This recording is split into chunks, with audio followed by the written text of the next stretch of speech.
ராமானுஜதயா பாத்திரம் ஞான வைராகியபூஷணம் ஸ்ரீமத்வேங்கடநாதாரியம் வந்தே வேதாந்ததேசிகம் யோ நித்யமச்யுதபதாம்புஜயுக்மருக்ம வியாமோஹதஸ்ததிதராணி த்ரிணாய மேனே अस्मद्गुरोर्भगवतोऽस्य दयैकसिन्धोः रामानुजस्य चरणौ शरणम् प्रपद्ये यस्य सारस्वतम् स्रोतो वकुलामोदवासितम् श्रुतीनाम् विश्रमायालम् शटारिम् तमुपास्महे वैकुण्ठनाथ विजयासन भूमिपाल देवेश पङ्कज विलोचन चोरनाट्यान् निक्षेप वित्त मकरायत कर्णपाशान् नाथम् नमामि वकुलाभरणेन सार्धम् 108 திவ்ய வைபவங்கள்ல பாண்டிய நாட்டு திருப்பதிகளில் ஆழ்வார் நவ திருப்பதிகளில் ஒன்றான திருப்புளிங்குடி திவதேச விஷயமான சுவாமி நம்மாழ்வாருடைய திருவாய்மொழி அனுபவத்தை தொடர்ந்து 2வது நாளாக அனுபவித்துக் கொண்டு வருகிறோம். ஆழ்வார் திருப்புளிங்குடி காய்சனவேந்தன் சொல்லக்கூடிய எம்பெருமானிடத்திலே தன்னுடைய அனுபவத்தை எல்லாம் பிரார்த்தனையாக வைக்கிறார் அப்படின்னு பார்த்துட்டு வரோம். அந்த 11 பாசுரங்கள்ல மொத்தம் 3 பாசுரங்கள் பார்த்தோம். இப்போது 4வது பாசுரத்தினாலே ஆழ்வாருடைய அனுபவம் புளிங்குடி கிடந்து வரகுணம் அங்க இருந்து வைகுந்தத்துள் நின்று தெளிந்த என் சிந்தை அகம் கழியாதே என்னையாழ்வாய் எனக்கு அருளி நலிர்ந்த சீருலகம் 3உடன் வியப்ப நாங்கள் கூத்தாடி நின்றார்ப்ப பளிங்கு நீர் முகிலின் பவளம் போல் கனிவாய் சிவப்பனி காணவாராயே. இதுக்கு முன்னாடி பாட்டுல இத்தனை நாள் ஆசையா உனக்கும் பிராட்டிக்கும் கைங்கரியம் பண்ணி கொண்டிருக்கக்கூடிய நாங்கள்லாம் உன்னோட வந்து பேசணும்னு ஆசையா வந்து உன் திருவடியை விட்டு அப்படி எப்படி அகலாம நின்றுட்டு இருக்கோம். எழுந்து உட்கார்ந்துண்டு கண்ணை திறந்து ஆசையா எங்களை ஒரு பார்வை பார்த்து வாயை திறந்து ஒரு வார்த்தை பேச மாட்டையான்னு கேட்டார். கடைசியா 3வது பாட்டுல எழுந்து உட்கார்ந்துக்கோன்னு சொன்னார். அப்பா படுத்துட்டே இருக்கியே, தொடர்ந்து படுத்துட்டே இருந்தாலும் கூட உடம்பெல்லாம் என்னமோ மாதிரி பண்ணும், ஆரோக்கியம் குறையுமே தவிர சரியாகாது. கொஞ்சம் அசதியா இருக்கிறவா லேசா ஓய்வு எடுத்துண்டு அதுக்கப்புறம் வழக்கம் போல இருந்தாதான் உடம்பு நன்னா இருக்கும். படுத்துட்டே இருந்தா இடுப்பு முதுகெல்லாம் தேஞ்சு போயிடும், வலி ரொம்ப ஜாஸ்தியா போயிடும். ஆகையினால அப்படி பண்ணாதே, கொஞ்சம் எழுந்து உட்கார்ந்துக்கோ. பெத்தவாள்லாம் குழந்தைகளை சொல்றாளோ இல்லையா, உடம்பு வந்து கொடுத்தோம்னா சாட்டு படுத்துட்டே இருந்தாலும் கூட உடம்பு சத்தமாகாது, சத்த நாடு எழுந்து உட்கார்ந்துக்கோ, சத்த நட அப்படின்னு சொல்றாளோ இல்லையா, அந்த மாதிரி எழுந்து உட்காருன்னு சொன்னார். இந்த பாட்டுல உட்கார்ந்துட்டா மட்டும் பத்தாது, நடந்து வா, நீ நடந்து வர அழகை சேவிக்கணும்னு பிரார்த்திக்கிறார். எப்போதும் சயனித்துக் கொண்டிருக்கக்கூடிய அழகை திருப்புளிங்குடியிலே நாங்கள்லாம் சேவிச்சுட்டு இருக்கோம், சந்தோஷம். நீ எழுந்து உட்காரு, காய்ச்சின வேந்தன் எழுந்து உட்கார்ந்தானா அந்த சேவை எப்படி இருக்கும்ன்றத நாங்க சேவிக்கணும்னு ஆசை. கண்ணை மூடிந்து படுத்துட்டு இருக்கிற பெருமாள் கண்ணை திறந்து பார்த்தானா எத்தனை அழகா இருக்கும்னு சேவிக்கணும்னு ஆசை. கண்ணை திறந்து பாரு.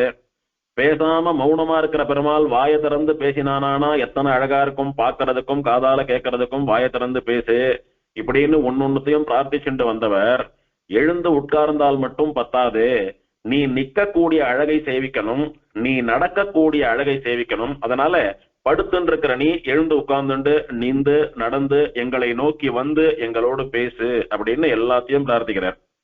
இந்த பாட்டுல நீ நடந்து வர வேணும், பளிங்கு நீர் முகிலின் பவளம் போல் கனிவாய் சிவப்ப நீ காண வாராயே, நாங்கள் சேவிக்க வேண்டும், நடந்து வரா அப்படின்னு பிரார்த்திக்கிறார். புளிங்குடி கிடந்து அப்படின்னு ஆரம்பிக்கிற இந்த இடத்துல பெருமாள் ஆழ்வாருக்கு சொல்றானாம், திருப்புளிங்குடியில சயனிச்சுட்டு இருக்கேன், இங்க எப்போதும் நீங்கள் என்னை சயன கோலத்திலே சேவித்துக் கொண்டிருக்கிறீர்கள். அதே மாதிரி ஆழ்வாரே, நான் உட்கார்ந்த மாதிரி சேவிக்கணும்னா வரகுணமங்கைக்கு போங்கோ, அங்க நான் உட்கார்ந்துட்டு இருக்கேன். நான் தானே எல்லா திவதேசங்கள்லயும் உட்கார்ந்துட்டு இருக்கேன், படுத்துட்டு இருக்கேன், நின்றுட்டு இருக்கேன். படுத்துட்டு இருக்கிற என்னண்ட வந்து நீ படுத்துட்டே இருக்கிய, எழுந்து உட்காரு, எழுந்து நின்றுக்கோ, கொஞ்சம் நட அப்படின்னு எல்லாம் கேட்கிறீரே. திருவரகுணமங்கையில மட்டும் யார் உட்கார்ந்துட்டு இருக்கா? அங்கேயும் நான் தானே உட்கார்ந்துட்டு இருக்கேன். இங்க படுத்துட்டு இருக்கிற நான் அங்க உட்கார்ந்துட்டு இருக்கேன். நான் உட்கார்ந்துட்டு இருக்கிற சேவையை சேவிக்கணும்னா அங்க போய் சேவியுமே. திருவரகுணமங்கையில விஜயாசனன் அப்படின்னே பேரு, வெற்றியோடு அமர்ந்த பெருமாள்னே பேர் எனக்கு. அமர்ந்த கோலத்தை சேவிக்கணும்னா அங்க போய் சேவிங்கோ. சரி, நீ உட்கார்ந்தா மட்டும் பத்தாது, நிக்கணும் அப்படின்னு பிரார்த்திக்கிறீரே ஆழ்வீர், ஸ்ரீவைகுந்தத்துல யாரு நின்றுட்டு இருக்கா? ஸ்ரீவைகுந்தத்திலே வைகுண்டநாதனா கள்ளப்பிரானா நான் தானே நின்றுட்டு இருக்கேன் அங்கே திருவனந்தாழ்வான் நிழல்ல. என்ன நிந்த கோலத்துல சேவிக்கணும்னா அங்க போய் சேவிங்கோ அப்படின்னு பெருமாள் அப்படி சைகையால ஆழ்வாருக்கு காட்டுறானாம். இன்னும் கண்ணை திறந்து பார்க்கல, பேசல. ஆனா ஆழ்வார் மனசுல பட வைக்கிறான் பெருமாள். ஆழ்வாருக்கு அது தோன்றது. பரம பக்தரானபடினாலே பகவான் மனசுல என்ன ஓடுறதுன்றது ஆழ்வாருக்கு கிரகிக்க முடியறது. பகவான் சர்வ சக்தனானபடினாலே ஒருத்தரும் மனசுல என்ன நினைக்கிறோன்றது பகவானுக்கு கிராகியம், அவன் கிரகிப்பான். அதே மாதிரி பகவான் நம்ம எல்லா மனசுலயும் என்ன ஓடுறதுன்னு கிரகிக்கிறது ஒரு பெரிய விஷயம் இல்லை. எல்லாரையும் படைத்து எல்லாருக்கும் சுவாமியா இருக்கக்கூடியவன், அவனுக்கு இதெல்லாம் சர்வசாதாரணம். அவன் சக்திக்கு முன்னால இதெல்லாம் ஒண்ணுமே இல்லை. ஆனா அவனால படைக்கப்பட்ட கோடான கோடி ஜீவராசிகள்ல ஒருத்தரா இருக்கக்கூடிய நாம் அவன் மனசுல என்ன ஓடுறதுன்றத நாம கிரகிக்கணும். அப்படின்னா ஆழ்வாராட்டமா அந்த எம்பெருமானிடத்திலே பரபக்தி பண்ணினால் அந்த நிலை நமக்கும் வரும் அப்படின்றது இந்த பாசுரத்தினாலே தெரிவிக்கப்படுகிறது.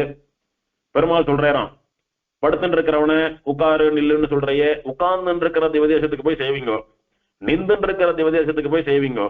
இங்க விசேஷம் என்னன்னா, பெருமாளே எங்கெங்கயோ படுத்துட்டு இருக்கேன், எங்கெங்கயோ நின்றுட்டு இருக்கேன், எங்கெங்கயோ உட்கார்ந்துட்டு இருக்கேன், அங்கெல்லாம் போய் சேவிக்கலாமே அப்படின்னு சொல்லாமல் தனக்கு பக்கத்துல இருக்கக்கூடிய 2 திவதேசங்களை சொல்றாராம் ஆழ்வார் இடத்துல. நான் வரகுணமங்கையில உட்கார்ந்துட்டு இருக்கேன், நான் வைகுந்தத்துல நின்றுட்டு இருக்கேன் அப்படின்னு ஏற்கனவே நாம் அனுபவிச்சது போல திருப்புலிங்குடி திவதேசத்துக்கு அருகே இருக்கக்கூடியது திருவரகுணமங்கைன்னு சொல்லக்கூடிய விஜயாசனர் சன்னதி. அதுக்கும் கொஞ்சம் அருகே இருக்கக்கூடியது ஸ்ரீவைகுண்டம் கள்ளப்பிரான் சன்னதி. இப்படி 3 சன்னதிகளும் பக்கத்துல இருக்கிறபடினாலே இது 3த்தையும் சேர்த்து ஆழ்வார் மங்களாதாசனம் பண்ணியிருக்காருன்னு பார்த்தோம். இப்பேற்பட்டதான நிலைகளை எல்லாம் அந்த திவதேசத்து பேரோடைய கூட பெருமாள் சொல்லி அங்க போய் சேவிச்சுக்கலாமே அப்படின்னு பெருமாள் சொல்றாராம் ஆழ்வாருக்கு. ஆழ்வார் சொல்றார், நீ அப்படி சொன்னாலும், அதாவது திருப்புலிங்குடின்னு சொல்லக்கூடிய திவதேசத்திலே சயனித்துக் கொண்டிருக்கிறேன், வரகுணமங்கைன்னு சொல்லக்கூடிய திவதேசத்திலே உட்கார்ந்துட்டு இருக்கேன், வைகுந்தம்னு சொல்லக்கூடிய திவதேசத்துல நின்றுட்டு இருக்கேன். இத்தனை இடத்துல இப்படி எல்லாம் சேவை சாதித்தும் தெளிந்த என் சிந்தை அகம் கழியாதே என்னை ஆழ்வாய். அதாவது ஆழ்வாருக்கு இங்க ஒரு தெளிவு வந்துடுத்தான், குழப்பம் இல்லையா ஆழ்வாருக்கு. ஆழ்வார்களுக்கு குழப்பமே இல்லைன்னு ஆழ்வார் முதல் பாட்டுல சொல்றாரு, மயர்வர மதிநலம் அருளினன் எவனவன். மதிநலம் அப்படின்னா ஞான நலம், உடல் நலம்னு சொல்றது போல மனநலம், தெளிவான மதி, ஒரு நோயும் இல்லாமல் ஒரு பிசகும் இல்லாமல் கலங்கம் இல்லாமல் தெளிவாக இருக்கக்கூடியதான மதி, குழப்பமில்லாத ஞானம். அது ஆழ்வார்களுக்கு எப்படி வந்தது? பகவானே கொடுத்த ஞானமானபடியினாலே வந்தது. மயர்வு அற மதி நலம் அருளினன் எவன் அவன் பரம்பொருள் அப்படின்னு காட்டினார் ஆழ்வார் முதல் பாட்டுல. அப்படியே காட்டினார். அந்த பகவான் கொடுத்த குழப்பமில்லாத ஞானத்தினால ஆழ்வாருடைய சிந்தை தெளிந்து போயிடுத்தான். என்ன தெளிவு ஏற்பட்டது ஆழ்வாருக்கு? எதுல குழப்பம் போயிடுது ஆழ்வாருக்கு? என்ன தெளிவா புரியுறது ஆழ்வாருக்கு? இப்போ என்ன புரியுறதுன்னா, ஆழ்வார் இத்தனை நாள் வாய் திறந்து இதெல்லாம் கொடு அதெல்லாம் கொடுன்னு பிரார்த்திச்சுட்டு இருக்காரு. ஆனா இந்த பெருமாள் ஒண்ணுத்தையும் பண்ணாம பேசாம படுத்துட்டு இருக்காரு. ஒருவேளை இந்த பெருமாள் அனுகிரகம் பண்றதுக்கு ஆழ்வார் தகுதி இல்லாதவர் போல் இருக்கிறது.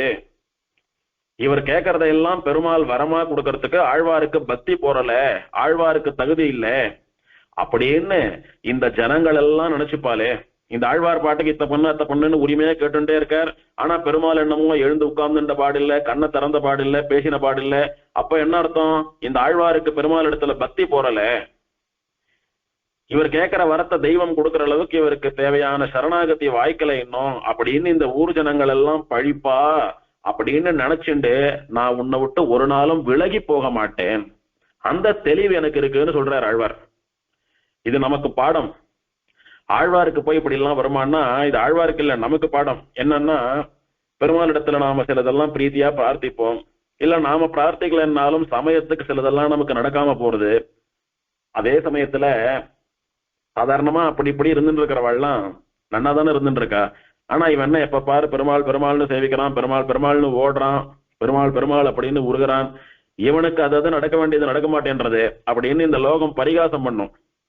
ஏண்டாப்பா அப்படி இப்படி கண்ணா பின்னான்னு இருக்கிற வாழ்க்கெல்லாம் வாழ்க்கை நன்னாதானே இருக்கு, நீ இத்தனை பெருமாள் சேவிக்கிற, உனக்கு ஒரு நல்ல உத்தியோகம் கிடைச்ச பாடில்லை, உனக்கு ஒரு கல்யாணம் ஆன பாடில்லை, உனக்கு ஒரு குழந்தை பிறந்த பாடில்லை அப்படின்னு எத்தனை பேர் என்னென்னமோ சொல்லி பரிகாசம் பண்றா. அப்பெல்லாம் என்ன பண்றா சில பேர், இவாளுடைய தூண்டுதல் பேர்ல ஒரு க்ஷணம் இவாளே யோசிக்க ஆரம்பிச்சுடுறா. சொன்ன மாதிரி பெருமாளை கை கூட கூப்பாதவன்லாம் நன்னா தானே இருந்துட்டு இருக்கான். நாம இத்தனை சேவிச்சு மட்டும் பெருமாள் நம்மளை என்ன நன்னா வச்சுட்டு இருக்கார், அதனால இந்த பெருமாளை சேவிச்ச வரைக்கும் போறோம், இனிமேல் பெருமாளும் சேவிக்க போறது இல்லை, ஒண்ணும் இல்லை, பக்தியா பெருமாளை சேவிச்சது, ஓடினது, கோவில் குளம்னு சுத்தினது எல்லாம் போரும், இது வரைக்குமே ஒண்ணும் பண்ணாத பெருமாள் இனிமேல் என்ன பண்ணிட போறார் அப்படின்ற ஒரு குழப்பம் நம்மள பலருக்கும் ஏற்பட்டுடுறது.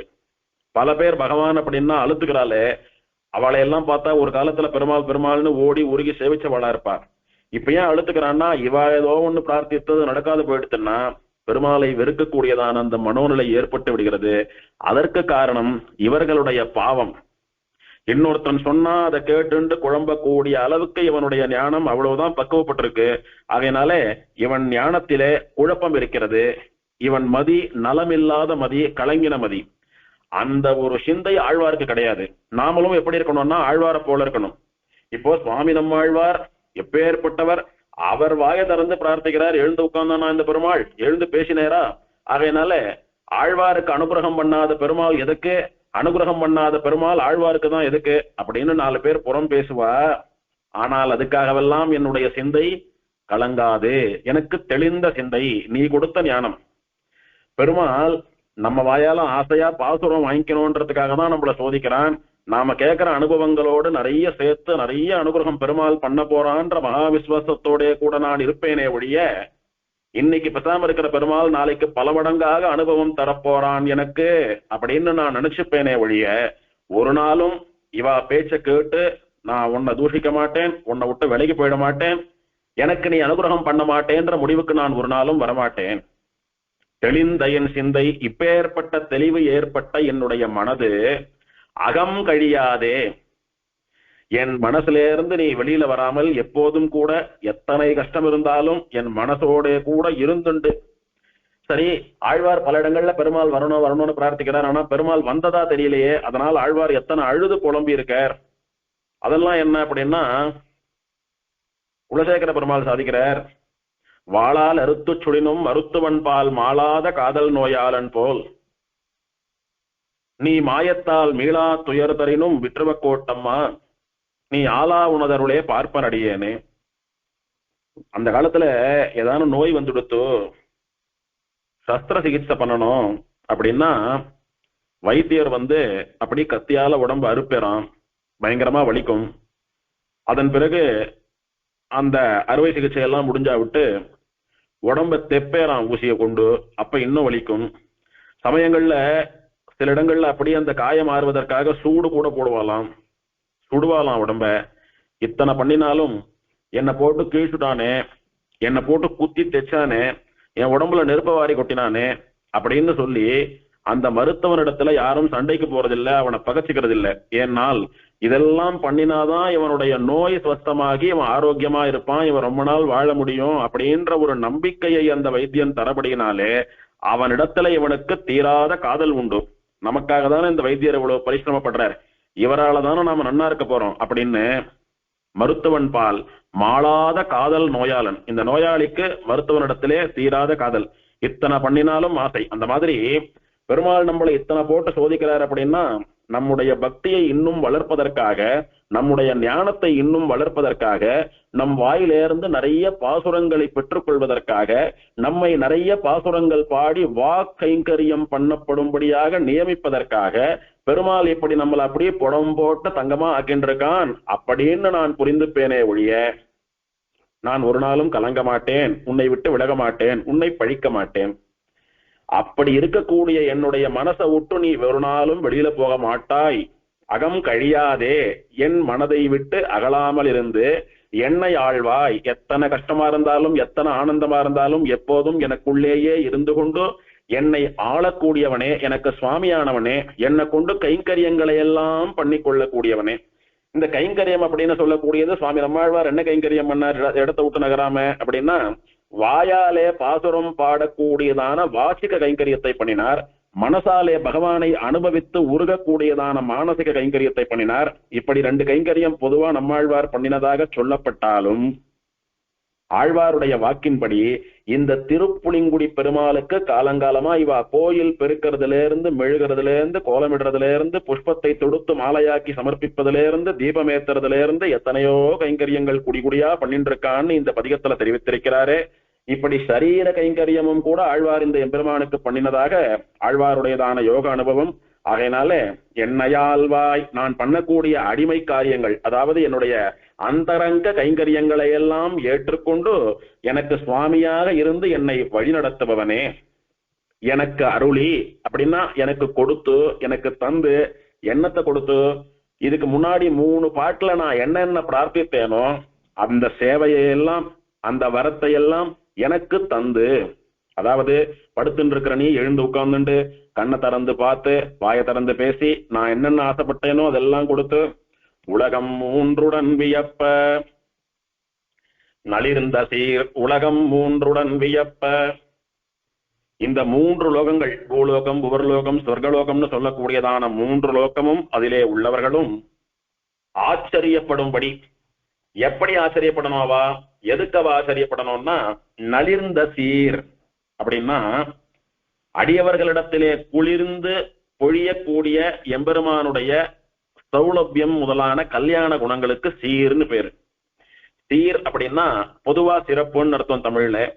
பெருமாள் விஷயத்துல சீர் அப்படின்னா பெருமாளுடையதான கல்யாண குணங்கள், கல்யாண குணகணம் அப்படின்னு அர்த்தம். நளிர்ந்த சீர் அப்படின்னா பகவானிடத்திலே ஆசை இருக்கக்கூடிய அவனுடைய அடியவர்களுக்கு மானசீகமா மனசார ஒரு குளிர்ச்சியை ஏற்படுத்தக்கூடிய.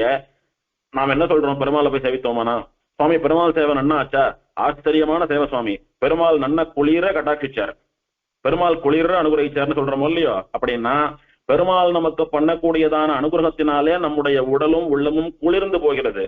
அந்த மாதிரி பகவானுடையதான கல்யாண குணங்கள் நளிர்ந்திருக்க, அதாவது குளிர்ந்து நமக்கெல்லாம் அனுகிரகம் பண்ணி நம்மளை அகமும் புறமும் குளிர்ச்சியோட வைத்துக் கொண்டிருக்க, அதை பார்த்து 3 லோகங்களும் வியக்க வேணும்.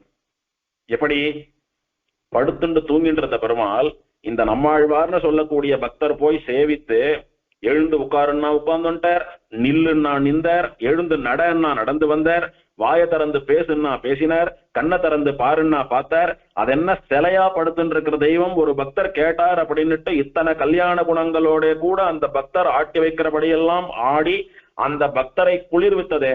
இப்போ நம்மாழ்வார் என்னென்ன கேட்டாரோ அதெல்லாம் பெருமாள் பண்ணிட்டாரானா நம்மாழ்வாருடைய மனசு குளிருமா குளிராதா?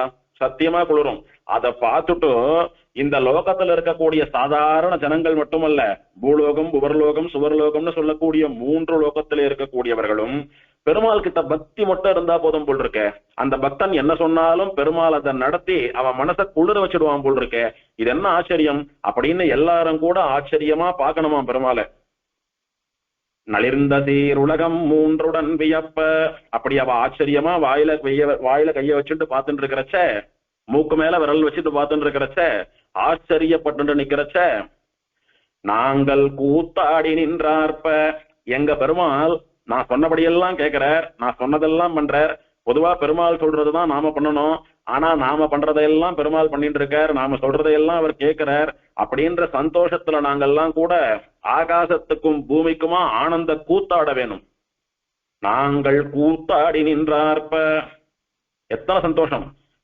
எங்க தெய்வம் நாங்க என்ன சொன்னாலும் கேட்கறது, அத்தனை குளிர்ச்சியா எங்களை அனுகிரகிச்சிருக்கு அப்படின்னு நாங்கள் ஆனந்த கூத்து, ஆனந்த தாண்டவம் ஆட வேணும்.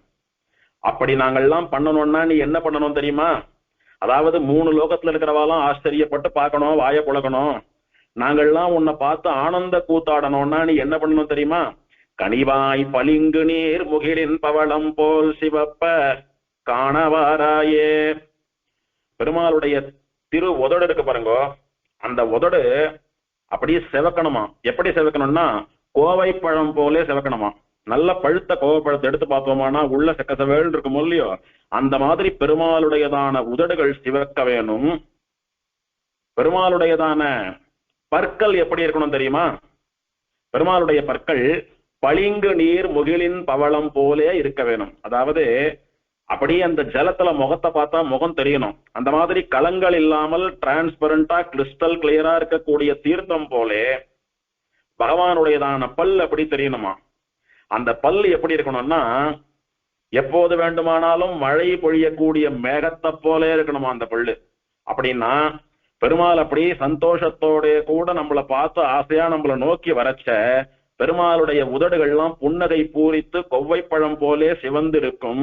பெருமாள் அப்படியே அந்த உதடுகளை அசைத்து சிரிக்கிற போது பெருமாளுடைய பல்லெல்லாம் அப்படியே பளிங்கு கற்கள் போலவும் தெளிந்த தீர்த்தம் போலவும் மேகங்கள் போலவும் வெள்ள வெள்ளேன்னு அப்படி ஜம்முன்னு தெரியுமா. அந்த மாதிரி வாயெல்லாம் பல்லா சிரிச்சுண்டே எங்களுக்கு அனுகிரகம் பண்றதுக்காக நீ வாராய், காண நீ வாராய், இந்த அழகான சிரிப்போட கூட நாங்கள்லாம் உன்னை சேவிக்கும்படியாக நீ அனுகிரகம் பண்ணணும். அப்படி பண்ணினியானா இந்த உலகம் எல்லாம் பார். 3 பாட்டுல ஆழ்வார் என்ன பிரார்த்திச்சாரோ அத 4வது பாட்டுல பெருமாள் கொடுத்துட்டாருன்னு சொல்லி ஆச்சரியப்படும். நாங்களும் ஆனந்த கூத்தாடுவோம் அப்படின்னு ஆழ்வார் இந்த பாட்டுல தெரிவிக்கிறார். தெரிவிச்சுட்டு ஒரு விஷயம் சொல்றார். நீ எனக்காக மட்டும் வரணும்னு நான் சொல்லல, என்னோட சேர்ந்து நிறைய சரணாகதி பண்ணிட்ட பாகவதாள் இருக்கா, வைஷ்ணவா இருக்கா, இந்த உலகத்துல எத்தனையோ ஜனங்கள் இருக்கா, என்னோட சேர்ந்து அவாலாம் கூட உன்னை இப்படி சேவிக்கும்படியா நீ அனுகிரகம் பண்ணி வரணும் அப்படின்னு பிரார்த்திக்கிறார். இங்க ஒரு சின்ன சந்தேகம் வரணும். வரணும்னு இருக்காரு, வந்ததுனாலதானே இவர் பாடினார். முதல்ல பெருமாள் வைகுண்டத்திலேருந்து திருப்புலிங்குடிக்கு வந்தான், படுத்துட்டு இருக்கான். அதனாலதான் திருப்புலிங்குடி காய்ச்சின வேந்தன் அவன் மேல ஒரு பதிகம் பாடி இருக்காரு. அப்ப வந்துட்டானே, திரும்ப வான்னு கூட்டா என்ன அர்த்தம்? ஒண்ணு. 2வது, திருப்புலிங்குடியில படுத்துட்டு இருந்தா பெருமாள் ஆழ்வாருக்கு எப்படி சேவையாவான்? ஆழ்வார் எப்படி பாடினார்? அப்போ திருப்புலிங்குடியில சயனிச்சென்று இருக்கிற பெருமாள் ஆழ்வார் திருநகரியிலே திருப்புலி ஆழ்வார் அடியிலே ஆழ்வாருடைய கண்களுக்கு சேவையாகும்படி வந்தான். முதல்ல வைகுண்டத்திலேருந்து திருப்புலிங்குடி வந்தான். அப்புறம் திருப்புலிங்குடியிலேருந்து ஆழ்வார் திருநகரிக்கு ஆழ்வார் சன்னதிக்கு முன்னால நின்றான். இப்படி 2 இடத்துல வந்துட்டான். திரும்ப வா வான்னு எங்க கூப்பிடுறாரு இவர்? இதுக்கு மேல என்ன வரணும் பெருமாள் அப்படின்னா, உத்தமூர் சுவாமி ஆச்சரியமா வியாக்கியானம் பண்றார். கர்ப்ப கிரகத்துல படுத்துட்டு இருக்கையோன்னா அந்த கோலத்தை விட்டு மாத்தின்ட்டு எழுந்து வான்னு கூப்பிடுறார்.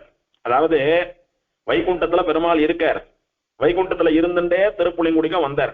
அது போறாது எனக்கு. திருப்புலிங்குடியில படுத்துட்டு இருக்கிற மாதிரியே படுத்துட்டு இருக்க, அதே சமயம் ஆழ்வார் திருநகரிக்கு சேவை கொடுத்த, அதுவும் போறாது எனக்கு. இந்த ஆழ்வார் கூட்ட உடனே படுத்துட்டு இருக்கிற பெருமாள் எழுந்து வந்தான் பார் அப்படின்னு இந்த லோகத்து ஜனங்கள் எல்லாம் ஆச்சரியமா பார்க்கணும். அதனால நீ திருப்புலிங்குடியில இனிமேல் படுக்க கூடாது. பிராட்டிமார்கள் கால் மாட்டுல உட்கார்ந்துட்டு இருக்கிறவா அவ பாட்டுக்கு உட்கார்ந்துட்டு இருக்கட்டும். படுத்துட்டு இருக்கிற நீ எழுந்து உட்கார்ந்துக்கிறச்ச பிராட்டியோடு கூட சேர்ந்து உட்கார்ந்துட்டு சேவை கொடு. வரச்ச நீ மட்டும் எழுந்து நடந்து வா அப்படின்னு. அங்க இருந்துட்டு என்னண்டா வர்றது பெரிய விஷயம் இல்ல, எனக்காக மொத்தமா வந்துடுவாங்க. இருந்து எத்தனை ஆசைப்படுறவங்க ஆழ்வாருக்கு பெருமாளை முழுசா அனுபவிக்கணும்னு ஆசைப்படுறார். அதனால கர்ப்ப கிரகத்தை விட்டு உன்னுடைய கருவறையை விட்டு நீ என்னை நோக்கி வர வேணும் அப்படின்றதா பிரார்த்திக்கிறார். இதுதான் ஆழ்வாருடைய ஆழங்கால் பட்ட பக்தி. நம்மளும் பெருமாளை சேவிக்கணும், மிஞ்சு போனா அடிக்கடிக்கு இந்த பெருமாளை சேவிக்கணும், திரும்பவும் சீக்கிரம் சேவிக்கணும்னு நினைக்கிறோமே ஒழிய இப்படி எல்லாமா பெருமாள் இடத்துல பிரார்த்திக்கிறோம், பெருமாள் இடத்துல சண்டை போடுறோம், பெருமாள் இடத்துல அனுபவிக்கிறோம். இத்தனை தூரம் ஆழ்ந்து அனுபவிக்கிறபடினாலேதான் இவர்களுக்கெல்லாம் ஆழ்வார்கள்னு திருநாமம். அதுவும் பிஞ்சாய் பழுத்தாலை ஆண்டாலைன்னு சொல்றது போல எல்லா ஆழ்வார்களிலும் ரொம்ப குறைந்த காலமே வாழ்ந்த ஆழ்வாராக இருக்கக்கூடிய சுவாமி நம்மாழ்வாருக்கு அதிசயிதமான பக்தி. அப்படின்னா அத்தனை தூரம் ஆழங்கால் பட்டபடியினாலேதான் அவருக்கு முன்னாலே 4 ஆழ்வார்கள் அவதாரம் பண்ணியிருந்தாலும் அத்தனை ஆழ்வார்களுக்கும் கூட்டஸ்தரா தலைவராக இவரை கொண்டாடுகிறோம். அப்படின்னா பிஞ்சிலேயே பழுத்து இத்தனை பக்தியோடு ஆழ்ந்தபடியினாலேதான் அவர் ஆழ்வார்களுக்கு தலைவர் அப்படின்ற விஷயத்தை இந்த பாசுரங்களின் மூலமாக நாம் உணரலாம். இது 4வது பாட்டினுடைய அனுபவம். அடுத்தது 5வது பாட்டுல என்ன பிரார்த்திக்கிறார் அப்படின்னா, பெருமாள் படுத்துட்டு இருக்காரு. எதுக்கு படுத்துட்டு இருக்கார்? பிராட்டியோட சந்தோஷமா பேசிட்டு இருந்தார். பூமாதேவிக்கு நம்ம ஊருக்கு வந்தோம் நம்மளை கண்டுக்காம ஸ்ரீதேவியோடய பேசிட்டு இருக்காருன்னு கோவத்துல பாதாள லோகத்துல போய் ஒளிஞ்சுட்டா. அவளை மீட்டுண்டு வரத்துக்காக பெருமாள் பாதாள லோகம் புக்கு பூமி பிராட்டியை மீட்டுண்டு 2 பேர் சண்டையும் சமாதானம் பண்ணி 2 பேரும் ஒற்றுமையா என்னுடைய காலை பிடிச்சு விடுங்கோ, எனக்கு அசதியா இருக்கு, களைப்பா இருக்கு, ஓய்வெடுத்துக்கிறேன் படுத்துக்கிறேன் அப்படின்னு படுத்துட்டாரோன்னு. இப்ப அசதியா பெருமாள் படுத்துட்டு இருக்கார். அப்படி அசதியா நீ படுத்துட்டு இருக்கிறபடினால பிராட்டிமார்கள் உன் காலை பிடிச்சு கைங்கரியம் பண்ணிட்டு இருக்காளோன்னு. அந்த நீ எப்படி வரணும் தெரியுமா? கருடன் மேலே ஏறி அனுகிரகம் பண்ணணும். நீ என்ன நினைப்ப? ஆழ்வாரே என்ன போட்டு பிராணனை வாங்குறீரே, வா வா வா வான்னா எப்படி வரது? நான் எனக்கு காலை வலிக்கிறதுன்னு தானே பிராட்டிமார்களை காலமுக்கு சொல்லி முடியாம படுத்துட்டு இருக்கேன். என்ன வர சொன்னா இதுக்கு மேல எப்படி வருதுன்னு கேக்குறியா? நீ ஒண்ணும் நடந்து வர வேண்டாம், கருடன் மேலே ஏறி கொண்டு வா, கால் வலிக்காது உனக்கு. எப்படியெல்லாம் அனுபவிக்கிறார் பாருங்க பெருமாள். சொல்றேன், கால் வழியில படுத்துட்டு இருக்கிறோம் ஆனா எப்படி வர்றதுன்னு கேட்டால், கருடன் தான் இருக்காரு. நீ மனசால நினைச்சேன்னா அப்படி பறக்கிறதுக்கு சித்தமா வந்து உட்காருவார் கருடன். அவர் முதுகு மேல ஏறிண்டு வா. பவளம் போல் கனிவாய் சிவப்ப நீ காண வந்து நின் பல்நிலா முத்தம் தவள் கதிர் முறுவல் செய்து நின் திருக்கண் தாமரை தயங்க நின்றருளாய்.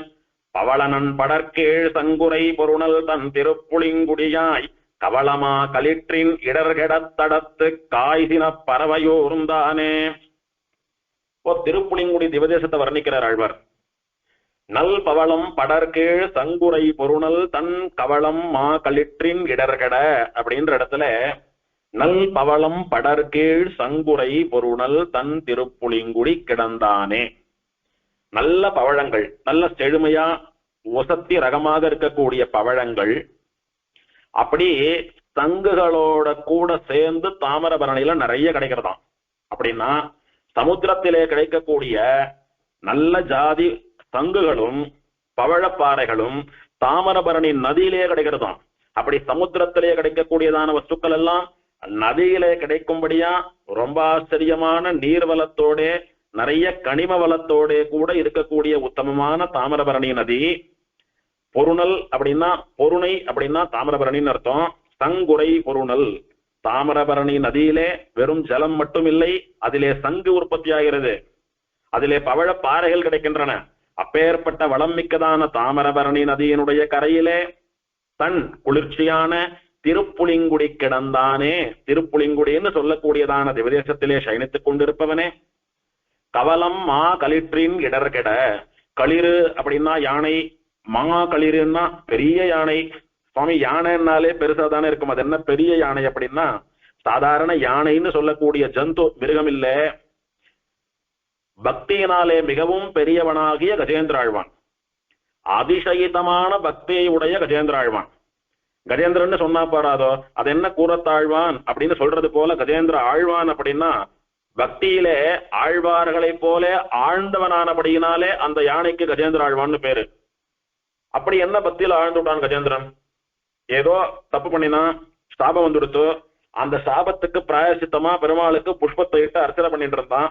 அவ்வளவுதானே, என்ன பெரிய பக்தன் அப்படின்னா புஷ்பம் சாத்தின வரைக்கும் பெருமாளை அர்ச்சித்த வரைக்கும் சரி, அந்த புஷ்பத்தை சாத்தின்னு இருக்கிறச்ச முதல்ல வந்து காலு கவிடுத்து. இப்போ நாம இந்த முதலினிடத்துல இருந்து தப்பித்தா போறோம், பூஜையாவது புனஸ்காரமாவது பெருமாளுக்கு புஷ்பத்தை சமர்ப்பிக்கிறதாவதுன்னு சொல்லி தும்பிக்கையில ஏந்தின் இருக்கக்கூடிய அந்த தாமர புஷ்பத்தை தூக்கி வீசிட்டோம். இப்படி ஒரு பக்தன் கஷ்டப்பட்டு இருக்கேன், அவனுக்கு புஷ்பம் சமர்ப்பிக்கிறதுக்காக பூ பறிக்கிறதுக்கு வந்த இடத்துல இப்படி ஆயிடுத்து, இவன் பாட்டுக்கு வராம இருக்கானே அப்படின்னு பெருமாளை தோஷம் சொல்லி தூஷணம் பண்ணி பெருமாளை வச்சுட்டு அந்த தாமரை பூவை வீசி கடாசிட்டு கோபத்துல அப்படியே அந்த முதலையனுடைய வாயிலிருந்து காலை எடுக்கிறதுக்கு போராடி தன்னை காப்பாத்திக்கிறதுக்கு முயற்சி பண்ணியிருந்தானா அவன் சாதாரண யானை, வெறும் கஜேந்திரன் அவன். ஆனால் நம்மளை காப்பாத்திக்கிற பொறுப்பு நம்ம இடத்துல இல்ல, நம்மளை ரட்சிக்கிற கர்த்தவியம் பெருமாளுடையது, அவன் வந்துதான் ரட்சிக்க வேணும் அப்படின்னு சரணாகதி பண்ணிட்டு தன்னுடைய கற்பினாலே தன்னுடைய கண்களாலே ராவணனை ஒரு புள்ளை எரிப்பது போல எரிச்சுட்டு அங்கிருந்து பெருமாளோட வந்து சேரக்கூடிய சக்தி படைத்த சர்வ வல்லபையான சீதா பிராட்டி பெருமாள் வந்தே ரட்சிக்க வேணும் அப்படின்னு எப்படி பெருமாளுக்கு அடங்கி பரதந்திரையா இருந்தாலோ தன்னுடைய சுவாதந்திரியத்தை மறைச்சுண்டாலோ அப்படி இருக்கக்கூடியதுதான் பக்தனுக்கு ஸ்வரூபம் அப்படின்னு ஆதி மூலமேன்னு சரணாகதி பண்ணி என்ன ரட்சிக்கிறதுக்காக என் தெய்வம் இருக்கிறச்ச நான் ஏன் என்ன காப்பாத்திக்கணும்னு சொல்லி கை முதலற்று இருந்தானே கஜேந்திர ஆழ்வான், அவனல்லவா ஆழ்வார்களைப் போலே பக்தி இருக்கக்கூடியவன். அதனாலே மா களிறு மகா பக்தனான கஜேந்திரன். இன்னொன்னு காலை பிடிச்சு முதல்ல அப்படி கொதறி இழுக்கிறது, காலெல்லாம் அப்படி வந்து ரம்பத்தலை போட்டு அறுக்கிற மாதிரி வழியில துடிக்கிறான், ரத்தமா போயின்னு இருக்கு, நிக்க முடியல. ஒரு நாள் 2 நாள் இல்ல 1000 வருஷங்கள்லாம் இந்த சண்டை நடக்கிறதுன்னு ஸ்ரீமத் பாகவத புராணம் வர்ணிக்கிறது. அத்தனை நாள் இப்படி ஒரு குரூரமான வலிய துடிக்க அனுபவிச்சுட்டு இருக்கான். ஆனாலும் நான் பறித்த இந்த புஷ்பம் வீணா போகக்கூடாது, எப்படியாவது பெருமாள் திருவடியில சமர்ப்பிச்சுடணும் அப்படின்னு அந்த புஷ்பத்தை கொண்டு பெருமாள் திருவடியில சமர்ப்பிக்கிறதுலயே குறியா இருந்தான் பாருங்க. உயிர் போற இடத்திலும் பிரதானமானது பகவத் கைங்கரியம். மாளுமோர் இடத்திலும் வனக்கொடுமா அல்வது வளமே. சாகக்கூடிய நிலைமை வந்தாலும் பகவானுக்கு பண்ணக்கூடியதான காரியங்களையும் கைங்கரியங்களையும் நமஸ்காரங்களையும் ஒருபோதும் விட்டுவிடக்கூடாது பிரபன்னன் அப்படின்றத நிலநிறுத்தினான் பாருங்கோ. இப்படி சாஸ்திரவசியனா மகா பாகவதோத்தமனாக இருந்த கஜேந்திர ஆழ்வான். அதனாலதான் அவனை ஆழ்வான்னு சொல்றோம். அதனாலே மா களிருன்னா உடம்புனால பெரிய யானைன்னு அர்த்தம் இல்லை, பக்தியினால் பெரியவனான கஜேந்திர ஆழ்வான். அவன் கவளம்னா என்ன? அப்படியே நாம சாதத்தை உருட்டி வாயில போட்டுக்கிறோம், கொஞ்சம் கொஞ்சமா எடுத்து வாயில போட்டுக்கிறோம். அதுவே யானைக்கெல்லாம் பெரிய பெரிய உருண்டையா உருட்டுவா, அதுக்கு கவளம்னு பேரு. அப்படியே சாதத்தை பெரிய பெரிய மலை போல உருட்டி யானை வாயில போட்டாலானா கவளம்னு பேரு இருக்கு. கவளமா சாப்பிடுறான்னா நிறைய வாரி வாரி விழுங்குறான்னு அர்த்தம். யானையே கவளமா சாப்பிடக்கூடியது. யானைக்கெல்லாம் நம்மளாட்டம் ஸ்பூன்ல போட்டா ஒரு துளி விரல்ல போட்டா போறாது, கவளமா உருட்டி போடணும். அண்டாவா சாதம் பண்ணி அத்தை கவளமா உருட்டி போட்டாதான் சாப்பிடும் யானை. நாம சாப்பிடுற மாதிரி சாப்பிட்டா அதுக்கு பசி அடங்காது. அப்படி கவளமா சாப்பிடக்கூடிய யானை இருக்க, அந்த யானைய கவளமாட்டமா முதல்ல விழுங்குறதான். இப்போ யானை சாதத்தை சாப்பிடுறது, முதல்ல யானையை சாப்பிடுறது கவளமாட்டம். அந்த முதல வாய்க்கு யானையினுடைய தூண் போல இருக்கக்கூடிய அவ்வளோ பெரிய கால் எப்படி இருக்குன்னா, யானை அவ்வளோ பெரிய கவளத்தை விழுங்குறத அந்த மாதிரி முதல்ல அவ்வளோ பெரிய கவளமாட்டமா யானை காலை சாப்பிடுறதாம். அப்படி கவளமா களிருன்னா முதலை வாயிலே கவலம் போலே தன்னுடைய காலை வைத்து அகப்பட்டு கொண்டிருக்கக்கூடிய கஜேந்திராழ்வான்னு சொல்லக்கூடிய யானை கவலமா களிற்றின் அந்த யானையின் இடர் கெட அதனுடைய துன்பம் தொலைந்து போகும்படி தடம் அப்படின்னா பொய்கைன்னு அர்த்தம். எந்த பொய்கையிலே முதல்ல இருந்ததோ, எந்த பொய்கையிலே கஜேந்திராழ்வான் தாமர புஷ்பத்தை பறிச்சானோ, எந்த பொய்கையிலே கஜேந்திராழ்வானுடைய காலை முதல்ல கவ்வித்தோ அந்த தடம், அந்த தடாகத்திற்கு, அந்த பொய்கைக்கு காய்சின பறவையூர்ந்தானே. பொங்கும் கோபத்தோட கூட இருக்கக்கூடிய கருட வாகனத்தின் மேலே ஊர்ந்து சென்றவனே. பெருமாள் எப்படி போனாராங்க?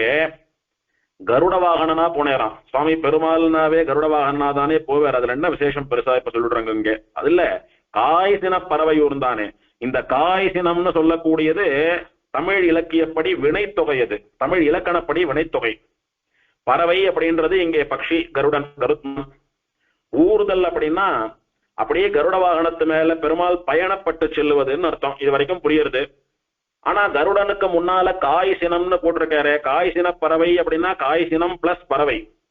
காய் சினத்தோடு இருக்கக்கூடிய பறவை அப்படின்னா காய்ந்த சினம், காய்கிற சினம், காயப்போகும் சினம் அப்படின்னு முக்காலத்துக்கும் பிரித்து அர்த்தம் சொல்லிக் கொள்ளும்படியான ஒரு வார்த்தை. சினம் அப்படின்னா கோபம், காய்ந்த சினம் அப்படின்னா பெருமாளுக்கு தொடர்ந்து இத்தனை வருஷமா இந்த யானை புஷ்பத்தை பறிச்சுட்டு இருக்கு, பெருமாளை சேவிச்சுட்டு இருக்கு. இந்த யானை பரம பாகவதன், ஒரு ஸ்ரீ வைஷ்ணவன். அந்த ஸ்ரீ வைஷ்ணவனா பாகவதனா இருக்கக்கூடிய கஜேந்திர ஆழ்வானுடைய காலை ஒரு முதல்ல பிடிச்சி இழுக்கிறச்ச பெருமாளுக்கு கோபம் வருதோ இல்லையோ, அதுக்கு முன்னால பெருமாளோடு கூட இருக்கக்கூடிய நித்திய சூரிகளான கருடன், சுதர்சனர் இவாளுக்கெல்லாம் கோபம் பொத்திண்டு வருது. முதல்ல யானையனுடைய காலை அப்படியே வாயில போட்டு ஒரு பல்ல அழுத்திட்டு பாருங்க, லேசா யானையனுடைய காலை கவ்வி யானைக்கு வலிக்க தொடங்கிட்டு பாருங்க. அப்பவே கருடனுக்கு கோபம் தலைக்கேறிட்டான். இப்பேற்பட்ட ஸ்ரீ வைஷ்ணவனை இந்த முதல்ல போய் ஹிம்சிக்கிறது, எப்படியும் உடனே அங்க போய் அத்த சம்ஹாரம் பண்ணியானோ. ஒண்ணு சுதர்சனர் போய் அத்த சம்ஹாரம் பண்ணணும், இல்ல என் தோல்ல பெருமாளை ஏற்றிட்டு போய் நானான அத்த சம்ஹாரம் பண்ணி ஆனோம் அப்படின்னு சினம் காய ஆரம்பிச்சுடுத்து. அப்படி பொங்குறது கோபம் கருடனுக்கு. கண்ணெல்லாம் செவக்கிறது, கையெல்லாம் முறுக்கிறார், உடம்பெல்லாம் அப்படி முறுக்கிறது. அத்தனை கோபம், நரநரான்னு பல்ல கடிக்கிறார் கருடன். காய்ந்த சினம், காய்கிற சினம். பெருமாள் இந்த கருடன் மேல உட்கார்ந்துட்டு அந்த பொய்கை கரைக்கு வந்துட்டு இருக்கார்.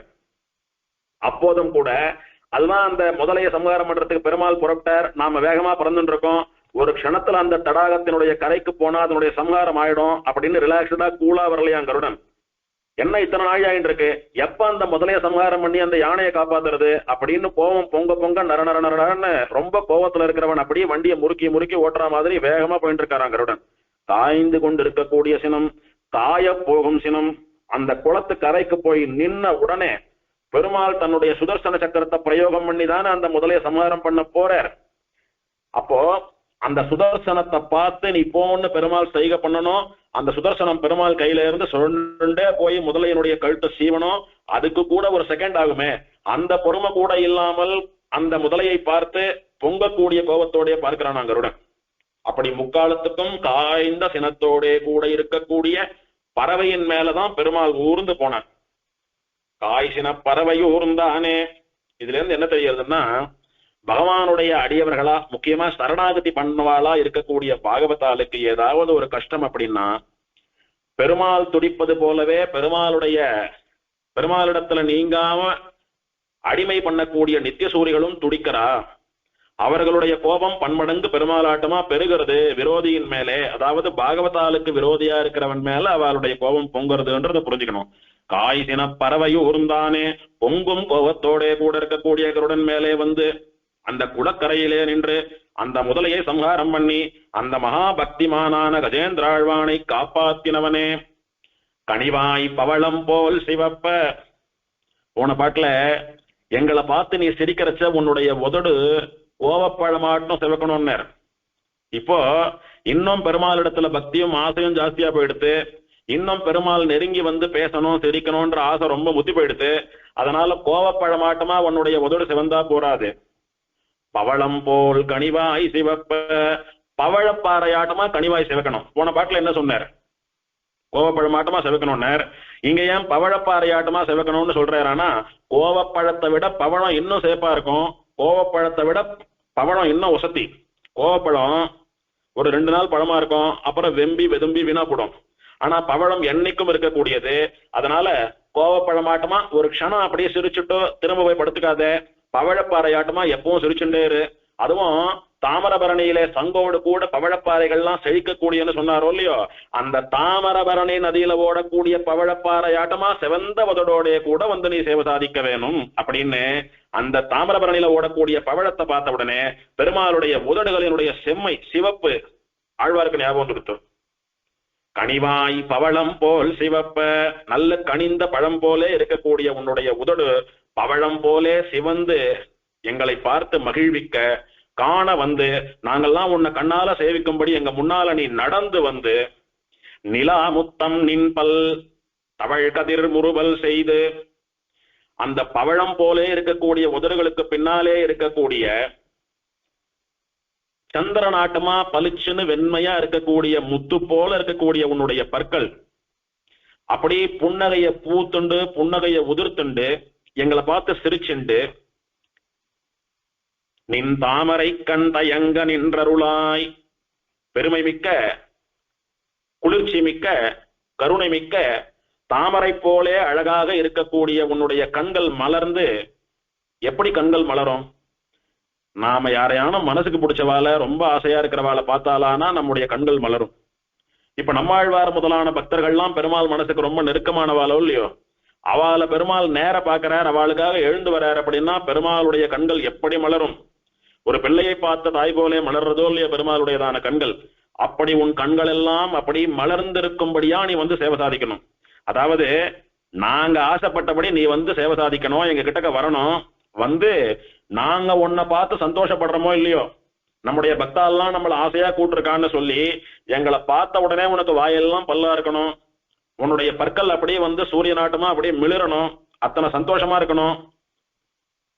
எங்களை பார்த்த சந்தோஷத்துல உன்னுடைய கண்கள்லாம் அப்படியே வந்து அகலமா விழித்து மலர்ந்து இருக்க வேணும் தாமரையாட்டமா. அப்பேற்பட்ட கண்ணழகோடும் பல்லழகோடும் உதட்டழகோடும் கூட எங்கள் முன்னாலே நீ வந்து சேவை சாதித்தருள வேணும் அப்படின்னு பிரார்த்திக்கிறேன். இப்படி ஆழ்வாருடைய அனுபவம் ஜாஸ்தியாயிட்டு போறது. அடுத்த பாட்டுல என்ன பாடுறார்? போன பாட்டுல இந்த கஜேந்திர ஆழ்வானுடைய குறையை தீர்ப்பதற்காக, அவனுடைய கஷ்டத்தை நீக்கி அவனை முதலினிடத்திலிருந்து காப்பாத்துறதுக்காக எப்படி வந்து பொங்கும் கோபத்தோட போகக்கூடிய கருடன் மேல போனையோ அத்தனை விரைவா எங்களுக்கு வந்து அனுகிரகம் பண்ணு அப்படின்னு பிரார்த்திக்கிறார். நாம ஒண்ணு நினைச்சுக்கலாம், அங்க யானை முதல வாயில காலை விட்டு உயிருக்கு போடான்னு இருக்கு, அங்க அத்தனை வேகமா போனா சரி, இப்ப இங்க என்ன ஆபத்து வந்துடுத்து, எதனால அத்தனை வேகமா வரணும்னு ஆழ்வார் பிரார்த்திக்கிறார் அப்படின்னா அதுக்கு பதில் இந்த பாட்டுல காய்சின பறவையூர்ந்து பொன்மலையின் மீமிசை கார்முகில் போல் மாசின மாலி மாலிமான் என்று அங்கவர் படக்கணன்று முன்னின்ற காய்சின வேந்து கதிர்முடியானே கலிவயல் திருப்புளிங்குடியாய் காய்சின ஆழி தங்கு வாழ்வில் தண்டேந்தி எம்மிடர் கடிவானே. அப்பா, எங்களுடைய பிரார்த்தனையை பூர்த்தி பண்றதுக்காக நீ உன்னுடையதான சக்தி மிக்க பஞ்சாயுதங்களோடு கூட வந்து சேவை சாதிக்க வேணும். இப்போ ஆழ்வார் முதலான பக்தர்கள் நமக்கெல்லாம் நிறைய கஷ்டம் இருக்கு. அந்த கஷ்டத்தை நீக்கும்படியா பெருமாளாண்ட பிரார்த்திச்சுக்கிறோம் நாமோ. ஆழ்வாருக்கு இங்க என்ன கஷ்டம்? பெருமாள் படுத்துட்டே இருக்காரே, எழுந்து உட்கார்ந்துக்கலையே, கண்ணை திறந்து பார்க்கலையே, பேசலையே, அவரை நோக்கி வரலையே, சேர்த்து கட்டிக்கலையே, இதெல்லாம் கஷ்டம். ஆழ்வாருக்கு இது கஷ்டம். நம்ம ஒருத்தருக்கும் ஒண்ணு கஷ்டம். ஆழ்வார் அதை கேட்டார், நாமெல்லாம் யாராருக்கு என்னென்ன கஷ்டமோ அதெல்லாம் கேட்கிறோம். அதையெல்லாம் நீக்கி அனுகிரகம் பண்றதுக்கு பெருமாள் எப்படி வரணும் தெரியுமா? அவருடைய பஞ்ச ஆயுதங்களை எண்ணிட்டு வரணுமா. சங்கு, சக்கரம், வில், வால், கதை அப்படின்னு சொல்லக்கூடிய 5 ஆயுதங்களையும் ஏந்தி கொண்டு வரணுமா. போன பாட்டுல காய்சின பறவை ஊர்ந்தானேன்னு பொங்கும் கோபத்தோட இருக்கக்கூடிய கருடன் மேல வந்தானேன்னு சொன்னார் இல்லையோ. இந்த பாட்டுல வெறும பஞ்சாயுதங்களை ஏந்திண்டுவான்னு கூப்பிடல. காய்சின ஆழி, காய்சின சங்கு, காய்சின வாள், காய்சின வில், காய்சின தண்டு ஏந்தி அப்படின்னு காய்சின அப்படின்னு சொல்லக்கூடிய அந்த சப்தத்தை ஆழி, சங்கு, வால், வில், தண்டுன்னு சொல்லக்கூடிய பஞ்சாயுதங்களோடையும் கூட்டி அன்வயம் கொள்ள வேணும். பாகவதனுக்கு ஒரு கஷ்டம் அப்படின்னா பகவானுடைய வாகனமான கருடன் மட்டும் அப்படி பொங்கும் கோபத்தோடு இல்ல. பகவானுடையதான சுதர்சன சக்கரம் அப்படி கண்கள் சிவந்து கோபம் பொங்குறது சுதர்சன ஆழ்வானுக்கு. நாங்கெல்லாம் இருக்கிறதே பகவானுடைய அடியவனுடைய கஷ்டத்தை தீர்க்கறதுக்கு தான். 1க்கு 5 பேர் ஆயுதங்கள் நாங்க இருந்தும் அந்த கஜேந்திர ஆழ்வானுடையதான காலை புடிச்சு இத்தனை துடிக்கும்படியா பண்றியே நீ, உன்னை என்ன பண்ண போறோம் பார் அப்படின்னு சுதர்சன சக்கரம் அப்படி வந்து தீப்பொறி பறக்க தன்னுடைய கோபத்தை கக்கறதான். ஒரு க்ஷணம் பார்த்தா பெருமாளுக்கே கூட பயம் ஏற்படும் போல் இருக்கு. அத்தனை கோபத்தோட கூட சுதர்சனன் அப்படி சுத்தின் இருக்கான், அப்படி பொறி பறக்கிறது. அப்படி காய்சின ஆழி பொங்கும் கோபத்தோட கூட இருக்கக்கூடிய சுதர்சனன், அதே மாதிரி காய்சின சங்கு பாஞ்சஜன்யத்திற்கும் அப்படி கோபம் பொங்கறதான். நீ மகாபாகவதனான கஜேந்திராழ்வானோடு கூட நீ விளையாடி கொண்டிருக்கிறாய். இது சாட்சாத் பகவானோட கூட விளையாடுவதற்கு சமானமாகும். அதனால உனக்கு சங்கூதர காலம் வந்துடுத்து. பகவான் ஒரு க்ஷணம் என்ன வாயில வச்சு ஊதினானோ சுதர்சனன் அப்படியே உன் கழுத்தை சீவிடுவான். முதலையே உனக்கு நாள் குறிக்கப்பட்டு விட்டது, நீ போற காலம் விநாச காலம் வந்துடுத்து அப்படின்னு சுதர்சன ஆழ்வான போல பாஞ்சஜன்யாழ்வான்னு சொல்லக்கூடிய சங்கமும் காய் சினத்தோட கூட பொங்கறானா அப்படியே. அதே போல பகவானுடைய சாரங்கம்னு சொல்லக்கூடியதான வில்லும் அப்படியே கோபத்துல பொங்குறதான். நான் சித்தமா இருக்கேன் பகவானே, என்னிடத்துல ஒரு அம்ப கூட்டி அந்த முதலையின் மேல விடுங்கோ, ஒரு க்ஷணத்துல அந்த முதலையை நான் சம்ஹாரம் பண்ணிட்டு வந்து விடுறேன், உங்களுடைய ஆணைக்கு காத்துட்டு இருக்கேன் அப்படின்னு அந்த சாரங்கம் கூட பொங்குற கோபத்தோட நிக்கிறதான். அதே மாதிரி பகவானுடைய கதை, நான் மட்டும் லேசப்பட்டவனா, ஒரே ஒரு முறை அந்த கதைய என்ன அவனை நோக்கி பிரயோகம் பண்ணு, அவனை உண்டு இல்லைன்னு அவன் மண்டையை நான் உடைச்சுடுறேன் அப்படின்னு பகவானுடையதான கதாயுதம் அது பொங்குற கோபத்தோட கூட இருக்கான். அதே மாதிரி பகவானுடைய நாந்தகம்னு சொல்லக்கூடிய வாழ், சுவாமி இவாள்லாம் எதுக்கு? சுதர்சன ஆழ்வான் சுத்திண்டே போய் தான் அவனை சம்ஹாரம் பண்ணணும். பாஞ்சஜன்யத்தை நீ வாயில வச்சு ஊதினியானா அதுக்கப்புறம் அவனுக்கு அழிவு ஏற்பட போறதுன்னு அர்த்தம். நீ அம்பெடுத்து வெள்ளில வச்சு பூட்டி அவன் மேல எய்தணும். இந்த கதை கூட பாக்குறதுக்கு வந்து நல்லா பெருசா இருக்கிறபடினால கொஞ்சம் வெயிட் ஜாஸ்தி, அதனால கொஞ்சம் ஸ்லோவா தான் போகும். ஆனா நான் வாழ் கத்தி அப்படியே என்ன தூக்கி எறிஞ்சிங்களானா அடுத்த க்ஷணம் அவனுடைய வாயை அப்படியே நான் புலந்து கையில அப்படியே வாழைக்காயாட்டமா கொண்டாந்து கொடுத்துருவேன் மண்டை அப்படின்னு. வாழ் ஒரு பக்கம், நாந்தகம் ஒரு பக்கம், அப்படி பல்ல நரநரான்னு கடிச்சுட்டு அப்படி கொதிக்கிறதாம். இப்படி பாகவதனுக்கு ஒரு கஷ்டம் அப்படின்னா பகவான் மட்டும் கோபத்தோடே இல்லை, பகவானுடைய பஞ்சாயுதங்களும் கோபப்படுறா, பகவானுடைய வாகனமான கருடன் கோபப்படுறான். அப்படின்னு பகவான் என்ன மனநிலையிலே இருக்கிறானோ அதே மனநிலையிலே இருந்து அவனுக்கு சகாயம் பண்ணக்கூடியவர்களாக பகவானுக்கு கைங்கரியம் பண்ணக்கூடிய நித்தியசூரிகள் இருக்கா அப்படின்ற விஷயத்தை இங்க ஆழ்வார் உபதேசிக்கிறார். இப்ப நித்தியசூரிகள்லாம் நினைச்சுக்கலாம், நாமெல்லாம் அடிமைகள் தானே, நமக்கெல்லாம் என்ன காரியம்? கருடன் நினைச்சுக்கலாம், நான் பெருமாளுடைய வாகனம், பெருமாள் எங்கேயானும் போறார், யாரையானும் காப்பாத்துறார், கருடா வான்னு சொன்னா வர வேண்டியது, அவனை தோல்ல தூக்கி உட்காத்தி வச்சுட்டு பறக்க வேண்டியது, அதோட நம்ம காரியம் ஆயிடுத்து, அவன் என்னன்னா பண்ணிக்கிட்டோம், நமக்கு என்ன அப்படின்னு கருடன் ஒதுங்கல. பெருமாளுக்கு மேல கஜேந்திர ஆழ்வானை காப்பாத்தணும்னு முதல்ல மேல இவனுக்கு கோவப்படுறதுதான் ஜாஸ்தியா. அதே மாதிரி பஞ்சாயுதங்கள்லாம் நம்மெல்லாம் இருக்கோம், யார பெருமாள் ஏவரையரோ அவ போய் இந்த காரியத்தை பண்ணிட்டு வரலாம், அது வரைக்கும் பெசாம இருக்கலாம்னு ரிலாக்ஸ்டா இல்லையா. பெருமாளாட்டமே ஆயுதங்கள் இவாள்லாம் இன்னும் அதிகமா கோவப்படுறாளாம். அப்படி பகவானுடைய மனநிலைக்கு ஏத்த மாதிரி பகவானாட்டமே முழுசா கைங்கரியம் பண்ணக்கூடியவர்கள் நித்தியசூரிகள் அப்படின்ற விஷயத்தை ஆழ்வார் இங்கே உபதேசிக்கிறார். பெருமாள் இங்க எப்படி வந்தான் தெரியுமோ? காய்சின பறவை ஊர்ந்து பொங்கும் கோபத்தோட கூட இருக்கக்கூடிய கருடன் மேலே அமர்ந்து கொண்டு கருட வாகனனா பொன்மலையின் மீமிசை கார் முகில் போல். கருடன் எப்படி இருக்கான்னா, கருடனுக்கு சுபர்ணன் அப்படின்னு திருநாமம். கருடன் அப்படி ஸ்வர்ண நிறத்திலே இருக்கக்கூடியவன். கருட பக்ஷின்னு சொல்லக்கூடிய கருத்மான் அப்படி தங்க மாட்டமா பொன்னிறத்தில் இருக்கக்கூடியவன். திருக்கண்டேன் பொன்மேனி கண்டேன் எல்லாம் ஆழ்வார் சொல்றது போல அப்படி ஸ்வர்ணமாட்டமா தகிக்கக்கூடியவன் கருத்மான். அவன் பாக்குறதுக்கு எப்படி இருக்கானா, ஒரு ஸ்வர்ணத்தினால பண்ணப்பட்ட மலை போல இருக்கானா. கருடனுடைய திருமேனி நல்ல விலட்சணமா பெரிய திருமேனி, நல்ல ஆஜானுபாகவா, நல்ல ஒசந்து நீண்ட திருமேனி, நல்ல அகலமான திருமார்பு, அகலமான திருத்தொடைகள் அப்படின்னு நல்ல ஒரு பெரும்புற கடல்னு சொல்லக்கூடிய திருக்கண்ணமங்க பெருமாளாட்டமா நல்ல நீண்டு நெடித உயர்ந்த திருமேனியாம் கருடன். அவன் ஸ்வர்ண நிறத்திலே அப்படியே மலை போல இருக்கிறது ஒரு பொன் மலையாட்டமா இருக்கான் பார்க்க. அல்லது பூலோகம், புவர்லோகம், சுவர்லோகம்னு சொல்லக்கூடிய 3 லோகங்களையும் அடைத்து கொண்டு வளர்ந்திருக்கிற பெரிய மேரு பர்வதம் போல இருக்கானான் கருடன்.